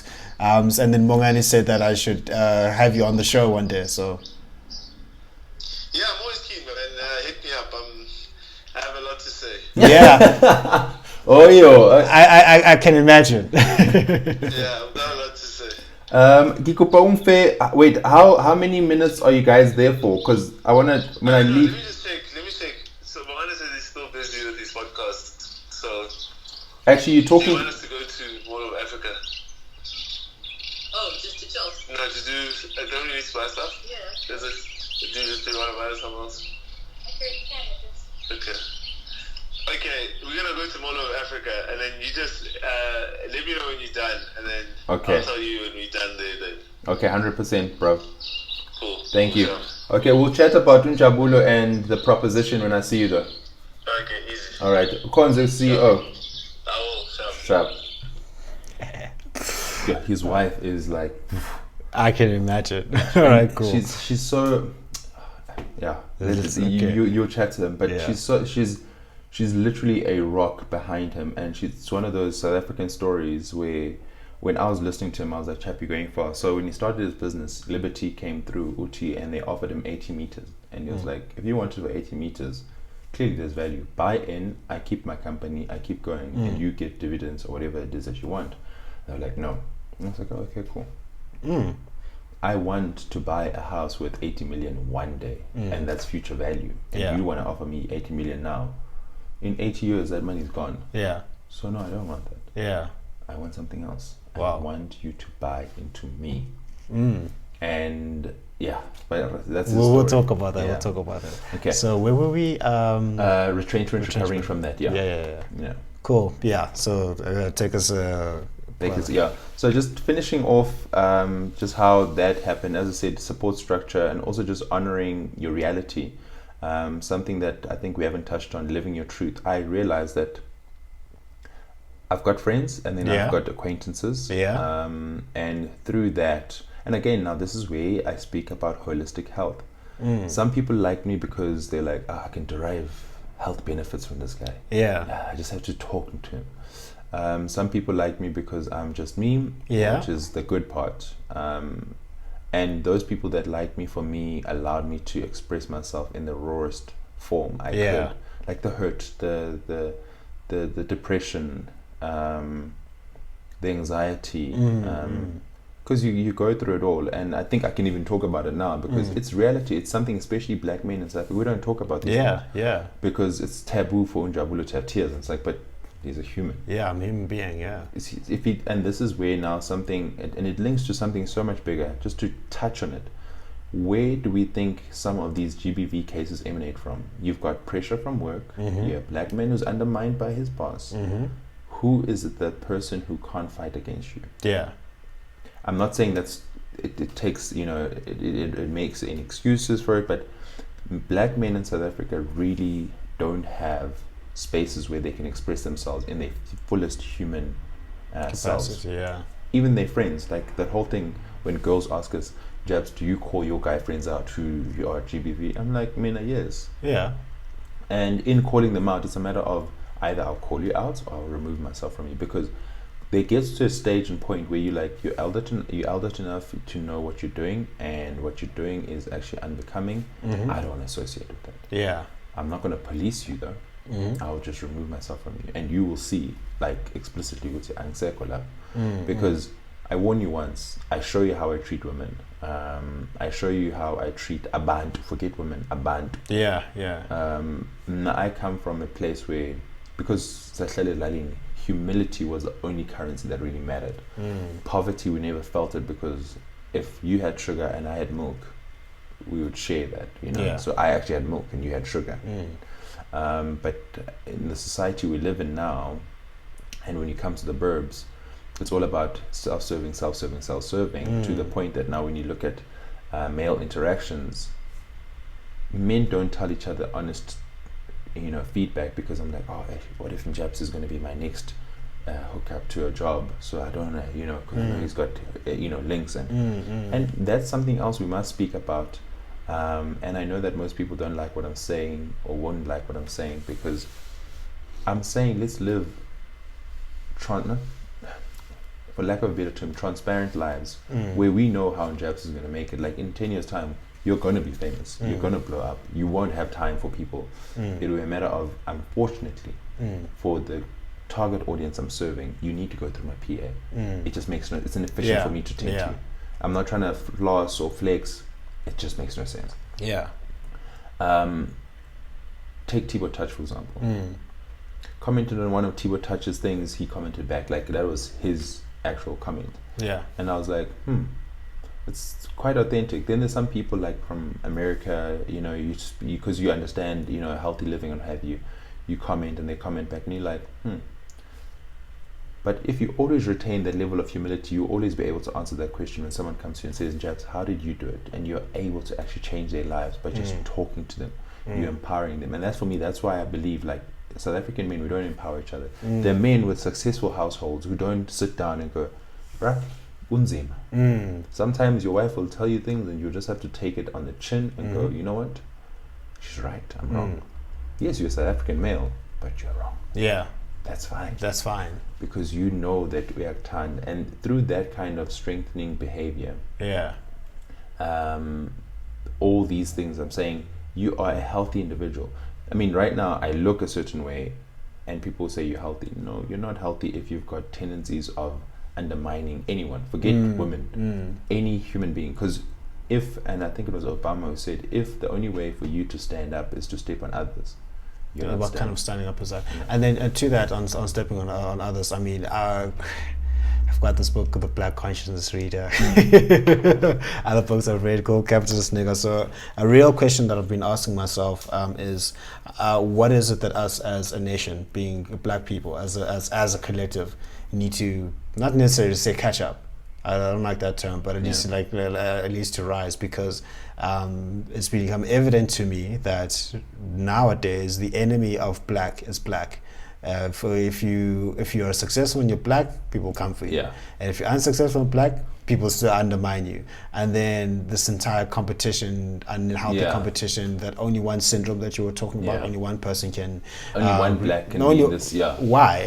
So, no, all of us can do it. So what is your take on it? Because undoubtedly you faced it. You've been through it. So what's your take there?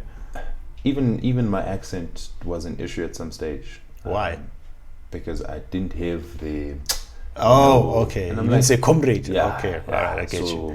And my thing was, guys, I'm actually, if we trying to talk about bourgeoisies, and I'm like, I would rather succeed with the collective than succeed by myself. Obviously, if I find a pot of gold, I keep my majority to myself. I'll share what I can, because self-preservation.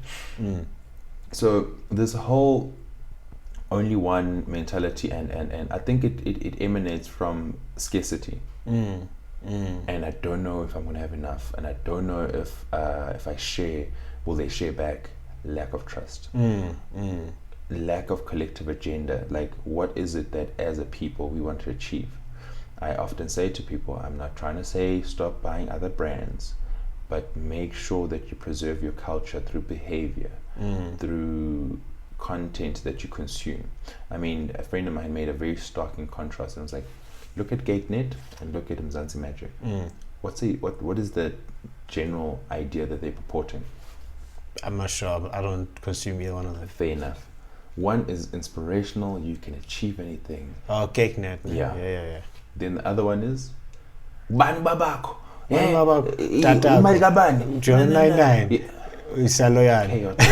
Chaotic. I mean, now they've got Inganiam, where they're showing the traumas of fathers that didn't claim their kids or whatever the case is. Inganiam. And I'm like, is that all we're good for? You look at American TV similarly. Those reality shows where they're just screaming, and I'm just like, bruh, why have they got to scream also? And then you listen to American music, and I was listening. No, was I reading or listening to it? So I like watching documentaries and, watching the misinformation, watching the real information, so that I have balanced views. Because as you watched on Social Dilemma, having only one source of type of information also makes you unable to contend with point of views or perspectives that don't agree with you. And so I always sometimes try to watch things that I don't agree with, but I'm like, why?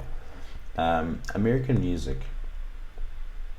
especially like rap and hip hop, listen to it, how it talks about Abantu and Abantu Mnyama, and then listen to Katy Perry or who are the Abelung basically, or Taylor Swift, I think. Taylor Swift, those ones. And listen to what they sing about. Rarely would you ever find Mnyama in America singing inspirational, like positive things consistently, and they have a good career, a long career, wealthy career. I mean, Alicia Keys, sort of John Legend. We've got like flobs. Born, it's an industry of inspiration. How many white people? Eminem, we don't count. No. Wow. The goat of rap. So, how many white people sing about themselves in derogatory terms? Hardly ever. I remember Steve Harvey said something about this. I think he was really saying, look at black people in terms of the music. Now you've touched on it, triggered this one. How often do you find black people, white people and Asians and Indians demeaning and degrading their women and their culture to, like, it's all about sex, murder and mayhem? and you know getting out and struggles of life, and you know all these things. Like all rap songs have a common theme. It's always about money. It's always about murdering someone or surviving a murder. I'm coming for you. Or coming for you, or I'm getting out of. This is not all rap music, but just the general gist of it. But how many are from like people who are white, people who are Asian? Do you see them in terms of the music videos demeaning their women? Like how often do you see that really?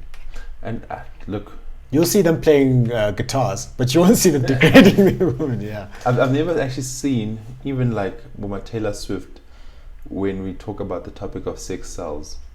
They're actually clothed. Yeah.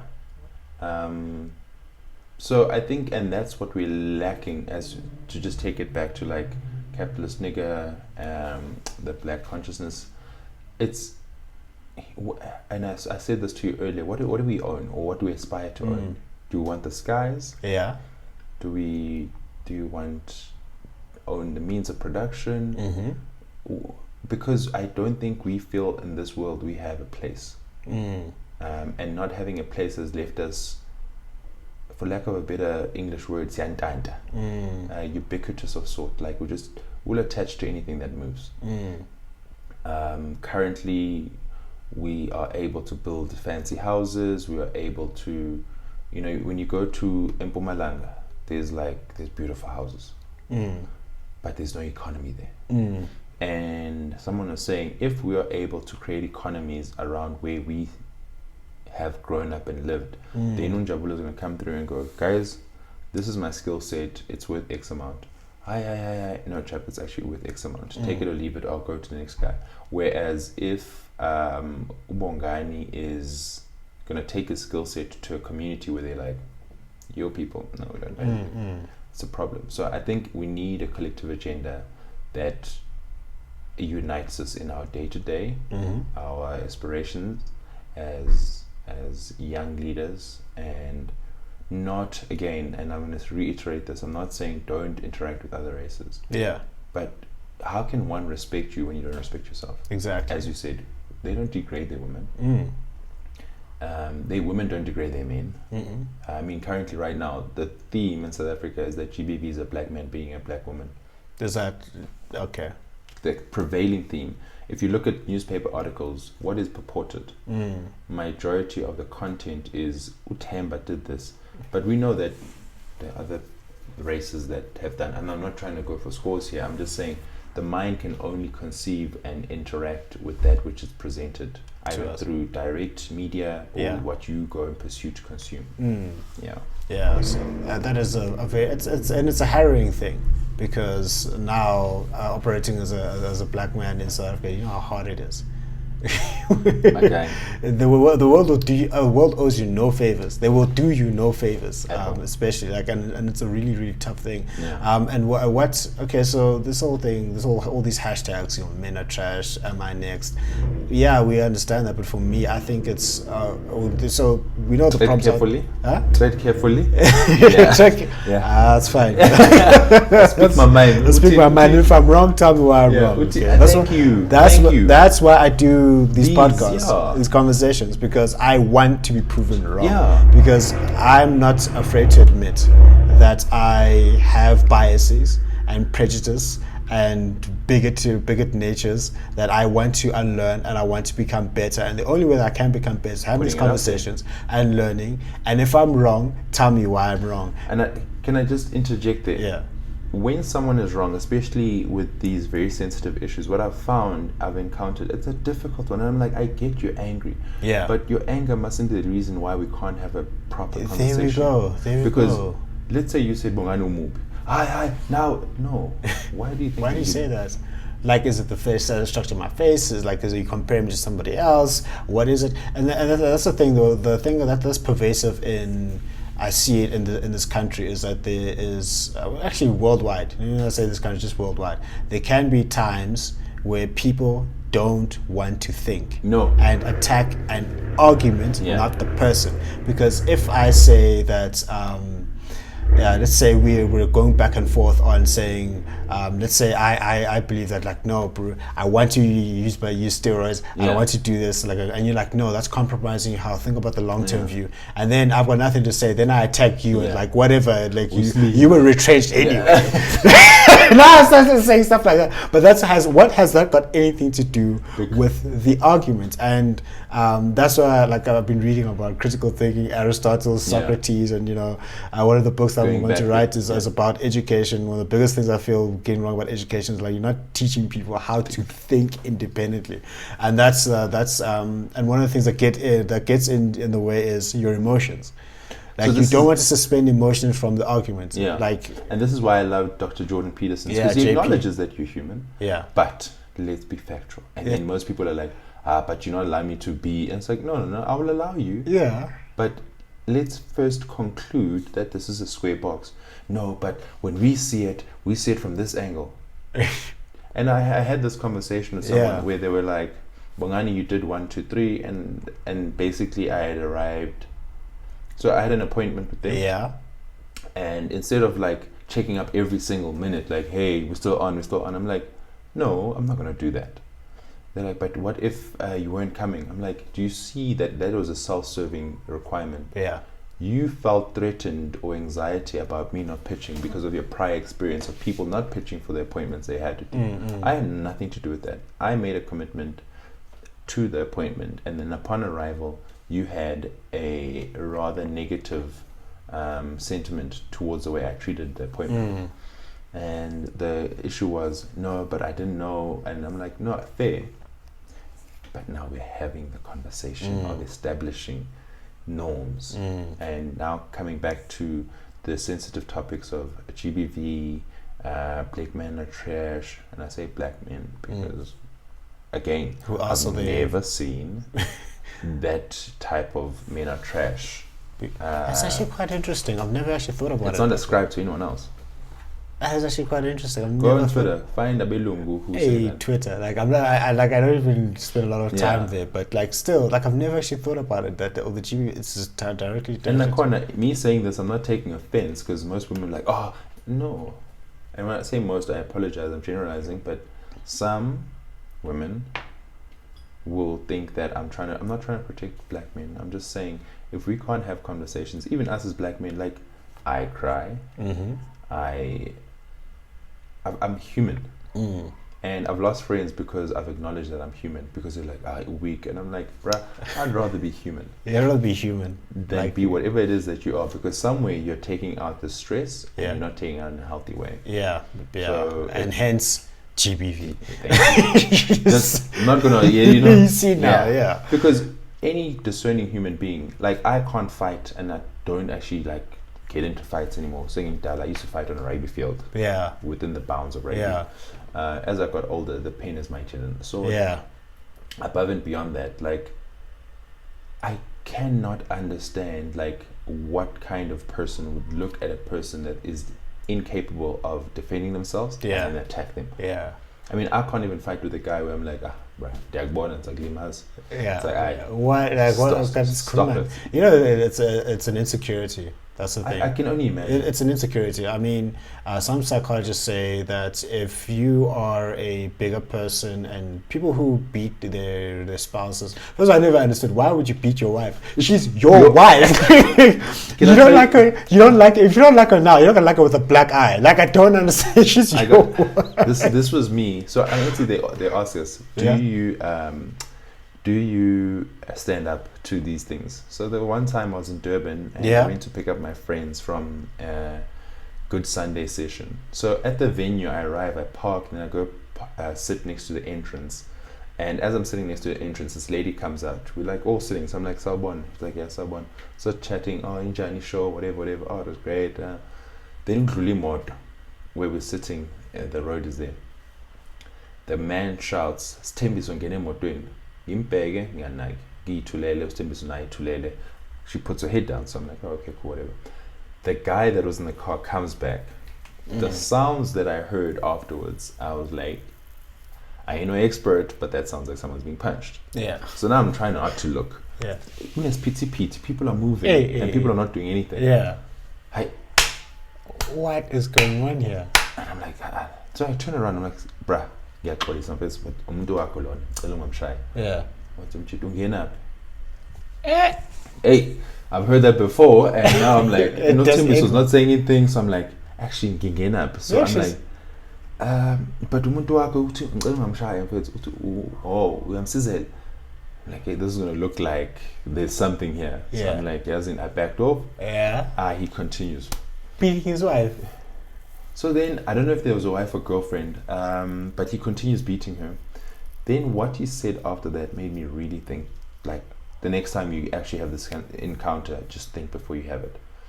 Wakipa, he took out a badge. Yeah. It had SEPS, and he's like, look, I'm a SEPS member, here's my number, badge number, I'll take a bullet and I'll put it here, and I'll go to sleep and no one is going to come for me. Oh, wow. I literally swallowed. I thought about my life. I looked in the distance. I could see metro cops. I looked at Tembis wasn't crying, wasn't saying anything. I shut up hands. The only thing that I had inside my head, I was like, you're still alive? Yeah. Move on. Just keep quiet. Jeez. Because as much as we can stand up, will you stand with me when I go report? Yeah. I always say to people, I'm happy to do good, but so long as people around me want the good to be done. Yeah. You can't be a superhero when someone's like, no, but I love him like that. What? Oh, okay. But it's wrong. He only does it on Tuesdays. Actually, and you've been through this, where you're like, no, that's wrong. And the most pervasive form of GBV, and I always say to people, yeah, you're working in corporate, Temba knows that you're trying to come up, and he's like, look, let me drop you off, or no, let me take you out for lunch. And the issue is there, the person's not taking you out for lunch, and you know as well. And we've allowed these, and this is why I don't like the idea that GBV is a guy GBV is a guy, a CEO who's got a wife and kids, who's hitting on you. Yeah. That's gender-based violence because he's abusing his powers to his benefit. Yeah. Eventually it will lead to, okay, I need some form of sexual favor. Yeah. And you have no way of preventing it because your job is on the line. Yeah. And that is not tackled because one, the law is monetary based. Yeah. So women, and this is why I say to like women, now I know we've moved away from it, but it forms part of the topic, Yeah. The law in South Africa is so predicated on money that it doesn't matter how wrong you are. I mean, take Oscar Pistorius' case. Yeah. He shot that woman through the door. Yeah, period. That there's no other way. The first shot, warning shot. Second shot, you hear a scream. It's a female scream. There's no forced entry. Why do you continue shooting? And how is the front door? Anyway, it's not getting so. I'm so glad. It's a lot. It's just law in its, and this is why I believe in the laws of physics. Yeah. Because the laws of physics, again, that gun fired into there. Yeah. If you were trying to disarm or disable, you did that with the third shot probably. Yeah. But why did you continue firing? Yeah. And then we look at your prior history with guns. We're like, but you were a trigger happy guy. Oh wow. Yeah, no, he was very trigger happy. Was he? I don't know. He was into guns. But again, the legal minds and the wannabes and the 140 character experts will be like, no, but did you consider? Point is, the point is, a woman's life was taken by someone who, through social or socioeconomic standings, it allowed him to not actually feel this impact of his actions. But Utemba in Soweto will do something and it'll be, you're going to jail because society is trying to make an example or ministers are trying to make an example. But Nana will slap a woman there. Yeah. All comes down to economics at the end of the day. Unfortunately, everything comes down to economics. All right, cool. So I'm going to give you a chance for you to interview me. Okay. Ask me like 1 or 2 questions, anything. I love it. No, why not 2? 1 or 2. Not a lot.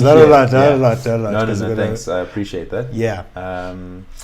I think for me, one of the things I've come to appreciate about your journey, as much as I think we all look up to people, and I've come to the point where I say to my friends, guys, when we were younger, we looked up to people who were there. Those people that are there, we are them. Yeah. The news that you watch is made by like our friend. Hey, your friend is going to jail because he's doing the things that people, you know. Yeah. The older people are now settled, you know. So what I would like to ask you is, how, like, where did you get that I want to reach out to people, and I want to reach people all over the world. Yeah. And because it's a heavy, or it's a big ambition. Yeah. And you know how people are like, yeah, but Njabulo, you're never gonna get there. You're never gonna be like so and so. Yeah. Because for them, it's a fear. Yeah. How did you just go, okay, I'm doing it? And I mean, you are doing it. Yeah. How do I say I'm going to end up doing it? Because I think the biggest thing for me is that I always want to learn. Oh, okay. I've always had a hunger for learning, becoming the best. I think when was it? I think it was 2000, and so I thought it was in grade 9, and some because I was in grade 9, I was like, I want to try and be the best I possibly can be, and I want to learn as much as possible. Yeah. And I found that the best way for me to learn is to listen and learn from other people. Okay. And then I think I've always been good at speaking, communicating with people, and interacting with people. And I was a bit afraid in the early 20s. Early 20s, I was a bit afraid. Yeah. I did a few interviews here and there, and then I said to myself, I think the world needs what I have. And then I look at other people doing it, and I'm like, why not? Why not reach the entire world, the entire world, and do it? And that's pretty much what I do. But the biggest benefit for me, I think one of the vision statements I wrote from, you talk about holistic wellness. Yeah. For me, from a relational wellness, that's the circle that you keep. Okay. My vision is to have the best, brightest, and wealthiest minds on my speed dial. Oh, okay. Which means that if someone's on your speed dial, you're speaking to them consistently. So that's why I wanted to. That's why I'm doing this podcast, is to get to the point where I can speak to all the most powerful people from all walks of life, because you will become a much better person in order to do that. And at the end of the day, I found out that no one else is going to do what you want to do except for you. And no one else will really understand your journey except for you. True. Some other people may have a sort of an Shade, understanding, but then they won't really understand what you're doing and why you're doing it. So that's why I said this is something that's fun for me, and I love learning. And at the end of it's a sort of a calling in a certain way, and it's one of the best ways for me to learn and become a better person. Because one of the things that I did find out about myself, as we talked earlier on, is that I really, sometimes I was tone deaf, and I pretty much still am, that I'm ignorant about a lot of things, and I'm bigoted about a lot of things, and I'm biased about a lot of things. And I said to myself, what's the best way to undo that and become better is to learn from other people, and more importantly is to be able to share. Because if you can share to with other people, they can challenge what you've shared, and in turn you end up growing and end up learning. And it's something that, with the way the world is changing and things are being different, you can't stop this journey of learning. And with nowadays there's literally zero excuse. True. Now today there is zero excuse. With as much as we talk a lot of trash out there on social media, it has done for me, the net benefit is far outweighs the negative. So someone who can access this podcast, access the internet for the right reasons, can learn and grow. And now with to get started, you don't need a lot of capital out there. Like, this entire setup didn't kill me, so it didn't kill me financially. So now that I have zero excuses. So now I'm just like, let me do it, and let me do it consistently, and let me do it every single day.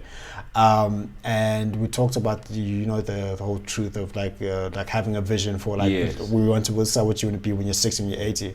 In my younger days, I would be very short-sighted and very impatient.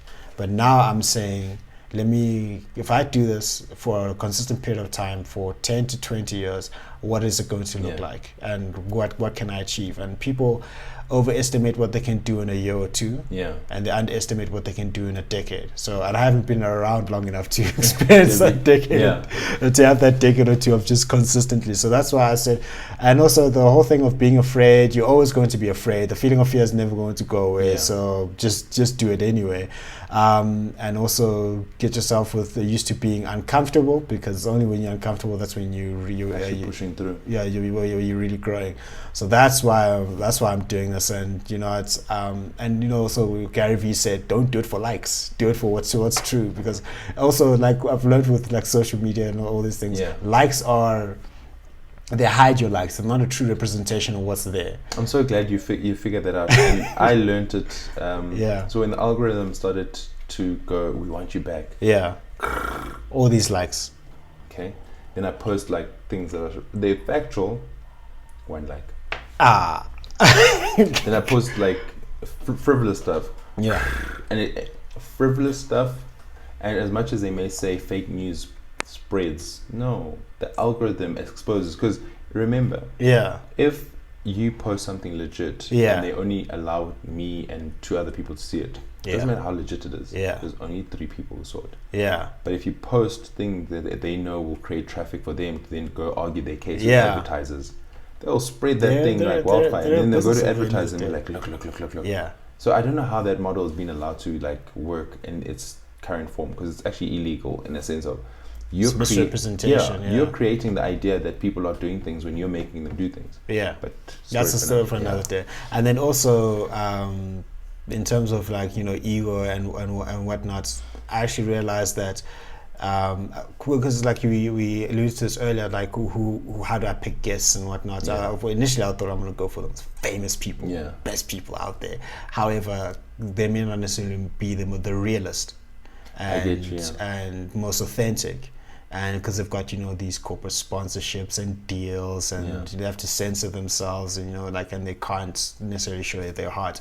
And then I'm not necessarily doing this to get like 100 million followers, because I learned that people with like 1 million followers, 3 million followers, sometimes they buy them. Are you serious? Yeah, they buy them. I thought that was a joke. No, it's not a joke. But if you bought followers, how does it actually? Because then they're not real. Well, there are some social media companies they'll sell you real followers, real kind of followers. But how they do that, I don't know. I was about to say, I don't know. This is where manipulating the algorithm might work. Because the only way that could actually work is, let's say I want to get you 1 million followers. And then you buy 100,000. So we've currently geofenced certain people not to see your content. And that's the only way, because we know the archetype of those people will actually like your content. But we don't allow them to see it. That's the only way you can give that like a real world value, because now when they do see your content, they actually like your content and interact with it. Whereas if I sell you customers or followers that are like, what is this? Block this. You know, so some of them, like, I'm not saying that everyone buys followers, because that doesn't work out like that. Cristiano Ronaldo, those people that follow him, because he has value to add. Let's say it, we are real. We are real. I follow you, Cristiano. I'll get you on the show one day, you know. So I learned that, you know, it's like, if you are authentic and you're living your truth and you're doing it and the passion behind it and consistently over a long period of time, then the people who buy into it will buy into it. People and what you do is not for everyone. And that's the comfort that I have got to, is that not everyone's going to like me, and I'm okay with that. People will attack you. And that's standard procedure. I mean, they crucified Jesus and they assassinated Martin Luther King. They put Mandela in prison. You know? So that's why I do it, and it's fun. That's why I want to do it every single day. Last question. And I mean, we've spoken about the fact that you're going to go far, so it's not an issue. And I can hear that you've built up a lot of resilience towards what most people don't plan for. You're going to come into immense power. Immense power as a black man, 1, 2 as a man. How do you plan to utilize your power for the greater good and not let your power become a source of arrogance and typical I'm a famous South African, you owe me kind of behavior? How would I use the power to benefit others? Short answer, I'm not. I just want to be rich. No, I'm joking. I'm joking. That's also fair. That is also fair, guys. That is also I don't want to be a hero. I want to be rich. No, I'm kidding. No, I'm kidding. I do want to be rich, though. I'm not going to lie. So, in terms of helping other people, I think there's no other way to become powerful. Because true power helps other people. That's what my belief is. There's no other way. Because I mean, if you look at the richest people on earth, I'm not going to question their ethics or morality and how they got there. That's none of my business. That's not what I'm saying. What I'm saying is that in order you don't become a multi-billionaire without you rendering a product or service to billions of people. It's not. I see what you're saying. It's not possible. Jeff Bezos is the richest man on the face of the planet because he services like the entire world. Yeah. No, like I've used Amazon. You've used Amazon. Same with Mark Zuckerberg. Same with Elon Musk. They're adding proper value to other people. And as soon as you think that you have arrived and you've got that celebrity spirit and celebrity mentality, that's when you're screwed, because now you're not going to stop making any effort. And now you're going to start alienating the very people that got you to where you are. Because I mean, if I say now I've got 100 million followers and then I say I don't want to give back, I'm alienating the very people that got me to 100 million followers, you know. And listen, it's a very human thing for you to make it to a certain level and start getting a big head, and now you've got this hubris. And one of the best ways to manage your ego is to look at the totality of human. People who are arrogant don't understand the totality of human history. Because let's say if Jeff Bezos is the richest man to date, $150 billion. And he researches the richest people in the history of the world. There's a guy, Mansa Musa, was worth $400 billion US. So that's the way that he can manage his ego. And if you have a huge ego and if you're arrogant, you think that you're powerful, it's because you're not aware of yourself and other people. And if you're not aware that someone else can easily take your place, and if you don't help other people, you can be alienated, you can be cancelled, you can lose your power. So if you remain humble in it, you're going to keep on working and keep on looking to add value. Because the only way that you get to a certain place, except for stealing and nefarious ways, is to genuinely help add value to other people. That's why I need to be careful what I'm going to say here. Is that there are some people in the media that I respect more than others. I get you. The reason is like, for me, I'm like, what actual value are you adding to other people? Like, besides self-serving behavior, self-serving behavior. I've got a vodka deal. Okay, how is that helping other people? I've got this car deal. How's that helping other people? Like, and we're not shooting down vodka deals, but I get what you're saying. No, so like a vodka, that's great. But then, what are you genuinely adding to another person to uplift another person? If you, for example, like you're this it guy or this it girl, and you're famous for the sake of being famous. Some people are famous. I think it's Paris Hilton that she did that when she did her show with Lionel Richie's daughter. They did the Simple Something back then. Because Paris Hilton then was famous for being famous. There we go. Like, but why are you? No, my dad. What value are you adding to it? Why are you serving other people? And they are like, and they know also. I have this. I've been having this debate with myself. Do we have real celebrities in the Mzansi, or do we have people with large followings?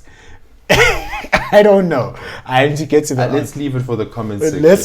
Because if we start talking about it, then people are like, "But you're a hater." And the thing is, again, just to add value to that, who said it? There was someone who said, and okay, it's not coming to mind now, but basically, when you leave, like, it's basically asking the legacy question: when you leave this planet, what have you given the people or the people that followed you the ability to go, we were here, now we're higher, now higher? I think that's all we're trying to ask. I think that's what I'm really trying to ask. And also with people who are quote unquote personalities and celebrities out there, they somehow manage to get out into the spotlight. They're on TV, but how is a person who's following you a much better person because of it? That's the question I'm asking. For example, there's this. I honestly need to get her on the show. Her name is Amanda Dambuza. I don't know if you've heard of her. She wrote Baked in Pain and Girl Named Aya. So like for her, she's a female in this country that I respect highly, because I can see tangibly what she's doing for the next generation and for the world. She's absolutely fantastic. I'm gonna hit her up and say, get onto the show. Oh, alright, guys. Levels. She's amazing. I saw her speak at a project managers conference, and I was like, I need to meet her. She's absolutely. But you know what you might find, and I like the fact that you're saying she's amazing, because you're sensing her aura. And generally with those people, it's either if they are too busy, they'll tell you, as in Jabs, I'm too busy. Please speak to. but they don't have that I will alienate you behavior. There we go. She doesn't have that at all. I mean, like I could DM her on WhatsApp, not on WhatsApp, on Instagram, and she'll respond. I'm like, wow, she's got like all these followers. She's very busy, but she's really down to earth and humble. Yeah. Versus some other personalities, they alienate you. 100%. They don't give you the time of day. For them, it's you're DMing me. It means I am actually wanted, and it's like. I actually I've gone to a point where I stopped complimenting people. I remember, I was like, you're a hater. Yeah, guys. My first concert, I went to watch Jay-Z and Rihanna in Durban. We're there, Golden Circle. We can see them. Yeah. And I was just like, and then Jay-Z, who's gonna do my maths homework? As in, I was standing there. I was just so annoyed, and I realized I am not for this. And above and beyond that, I don't like too many people around me. So I'm trying to enjoy this. Do it on my shoulders, but I can't even move my shoulders. I was like, move back. Then I looked and I was like, you can't touch him, you can't touch Rihanna, you can't look at him long enough for the things you have to do to be done. I was like, you know what, I appreciate this, I'm glad I did it, I'm never doing it. And I honestly think that the age of the untouchable superstar is dying. Honestly, I think so, because now a lot of people can reach notoriety and all these things. So now if you're going to be like, I'm untouchable, I'm a god, I am better than you. Cancel. You will be cancelled. So, like, to answer your question, how do I plan? There's no way I get to a point of massive influence and power without empowering other people. It is impossible. So you always stay connected to the people. Well, that's what I want, because I've seen the opposite. Not the experience. I've seen the opposite, and it's just boring. It's like it's not fulfilling. That's not my personality, because I want to be relatable to everyone. And the moment I start losing that, then I know that I am doing something wrong. I'm doing something wrong. In closing, on top of that question, one thing I've noticed is that South Africans, and again I stand corrected here with any other things, and I'm happy to learn, some South Africans undermine power and influence and money as they get more of, let's say, financial power. They undermine how much change that's going to have in them. The ability to walk into a store and everyone's like, no, move. Yeah. It's up to you to go, guys, no, it's okay. But some people don't do that. They're like, I like it. Take it. And it's like, as you said, to what end are you benefiting the people? Because and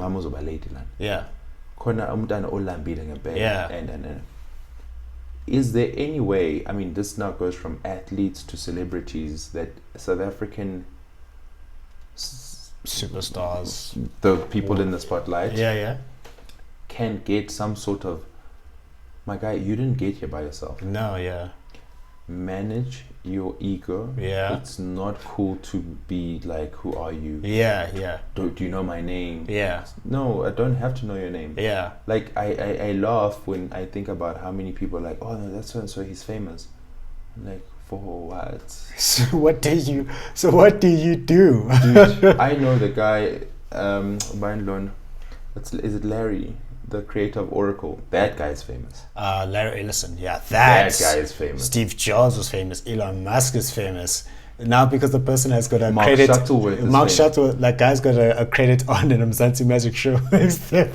So I'm like, and Nakon, Elon Musk is approachable. It's just that for his caliber, obviously he has to have a higher level of security. When you're famous but you're behaving, I found that the most progressive and famous people are the most approachable, within reason, of course. Obviously within reason. For example, Amanda Dambuza, I'm fanboying over her, you could tell. I don't know. Ma'am, he's here. Black Coffee, Shimza. You're the commonality between. In fact, let's take those two DJs. It's funny you say Shimza, because the first time I went to Rockets, this DJ is just doing the things. He's doing things like Kent. Kent, I could, every time he came to Grahamstown, I could walk up and like, Kent, Yazin. Brilliant. It's like, sure, cool. Like Shims as well. It's very easy to take a picture with him. And then I was with him I bumped into a restaurant. I'm like, hey, I like your show. I like your stuff. You're one of my favorites. This is what I'm doing. once I've built it up and it makes sense for you, I'd like to get him on the show, because I'm not going to just. There needs to be some benefit. And he's like, yeah, sure, here's my number. I'm like, wow. I'm like, wow, that was amazing. Guys. Same thing with Black Coffee. Black Coffee is where he is because that guy will give you, if it makes sense and you put in the work, he's willing to give you that opportunity. Yeah.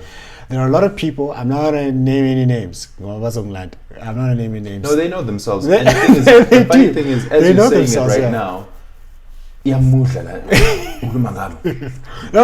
they know who they are. They know who they are. And I've approached them and asked them, I want to just have this conversation. Western Westgate, they'll give you stories and run arounds, and they'll say I'll do something, but then they have what they don't want to do it. My respect factor comes in, for example, like 10 years down the line, and an 18-year-old kid says, can I please interview you for this? I say this. My days are looking like this. Thank you. I am not available from this time to this time. If you can do 1, 2, 3, 4, then we can talk. Yeah. That's where my respect factor comes in. And not to say, Gucci, no. No. Yeah. You know what you're saying? It's like paying access on your claim. Not necessarily that anyone is claiming. Yeah. But you require a certain level of commitment, seriousness, and True. So does this suffice? Yeah. Because you may have a public engagement session, then you've got in your calendar dinner with your wife, playtime with your kids, meeting. So check, where must I fit you in? I'm not trying to be funny. Where? Yeah. What do you do? Okay, show me your portfolio. And as in, I'm actually interested because I see where you're going and I would like to bring in. Yeah, there we go. You're actually giving the person time to due credit to say, I respect you enough to actually go, let's not make it haphazard. Yeah. And I'm not using you as a step up or anything. Yeah. Let's structure it. And there are some who've given me that feedback to saying, so what do you want me to do?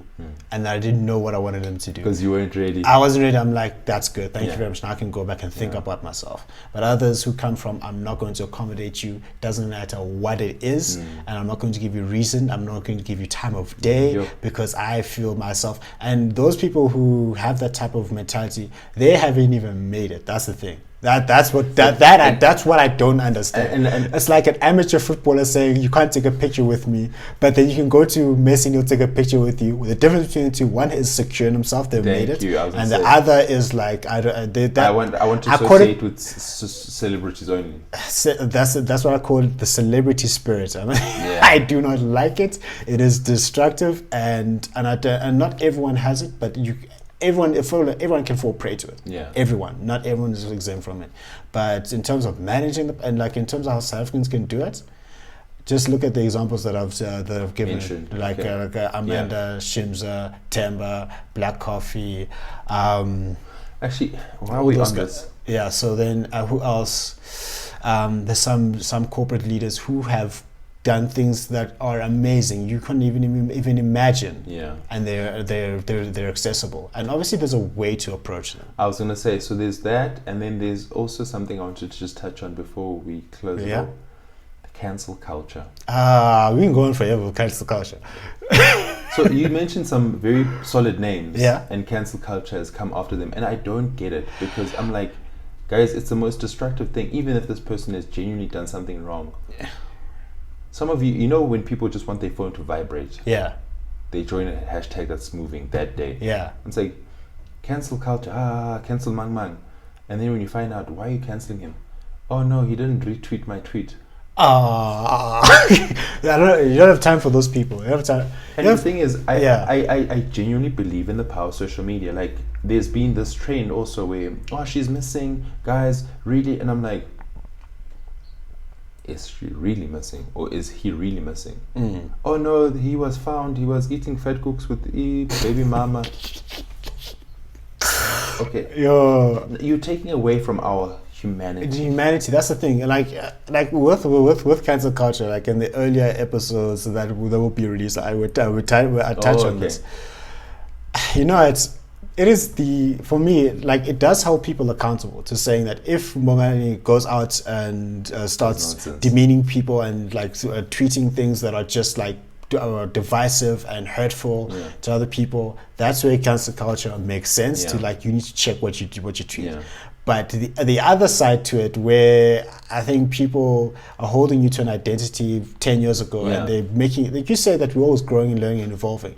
10 years ago, you did something, you've learned, you've grown. Publicly, you said that I'm not that person, and that person doesn't exist anymore. You can't hold me against that. But they still want to, I can end your life. With a tweet, like remember you tweeted like I'm going to end you and I'm going to put you out of society and I'm going to like make your life a living hell because you're not acting the way that I want you to act. It is this leftist spirit, this more PCSJW type of thing that is not really constructive. Because it's saying that you said this, because you said this, you die. But the better thing, which is constructive, which we've talked about, is okay, Bongani, you said that 1 + 1 = 11. In this time. Here is why 1 + 1 actually equals 2. Let's talk about it. Let's reform your behavior, your thinking. Let's challenge and let's help you grow. The dark side of cancel culture is saying that I don't want you to grow. I don't want you to learn. Maintain that horrible and person. I want you to maintain that horrible person. And it goes against every form of progress. And funny enough, it's people who claim to be progressive who cancel you. I don't even... are you woke? Are you woke, bro? I'm awake. I don't know what... I'm awake. I'm awake.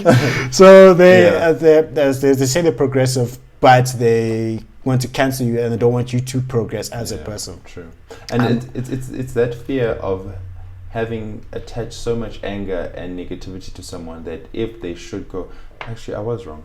I apologize and I'm willing to do the. It's like no, guys, I'm willing to rectify. Kevin Hart, he was called that for that tweet, and he came through and was like, guys, in that time, this is the issue with Abantu. You know, when they say judge a court case by its merit. In that time frame, at that point, things were of that nature, and then as we progress as a society, if we use this principle of cancel culture, we should go back and be like, "Smanban, when a wins against you was albeit must cancel you." That's the thing. It goes against. It's oppression. That's what it is. It's oppression for people who want to be relevant and got nothing good. I'm going to throw stones. I'm just going to throw stones and not go. I'm completely against it because it's against my principles. It's like saying Bongani can't grow or I can't grow. 10 years from now, there may be things that I've said today that don't hold up, and it's okay. Because I'm learning and I'm growing. No, thank you. All right, cool. Thank you very much, Bongani. That is Bongani Maduna, like a good friend of mine from all the way back at Rhodes University. And I hope you're not afraid of me. I'm not afraid of you now. Now it makes sense why you were squatting like the way you were squatting. So we've talked about a lot of topics, and he's someone who's going to go far. He's very passionate, and that has been us on the 16th episode of the NJ podcast. And guys, remember that success is a progressive realization of a worthy ideal. That means that you're going after what you've always wanted to go after, and not because someone else is forcing you to do so, because that is the only way that you can live a fulfilled life. So go out there and change the world, because you're the only person who can. Thank you very much, Alan.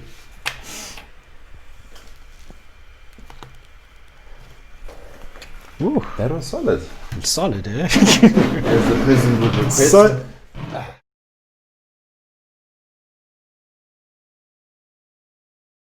Success is the progressive realization of a worthy ideal. I'm gonna show you how great I am.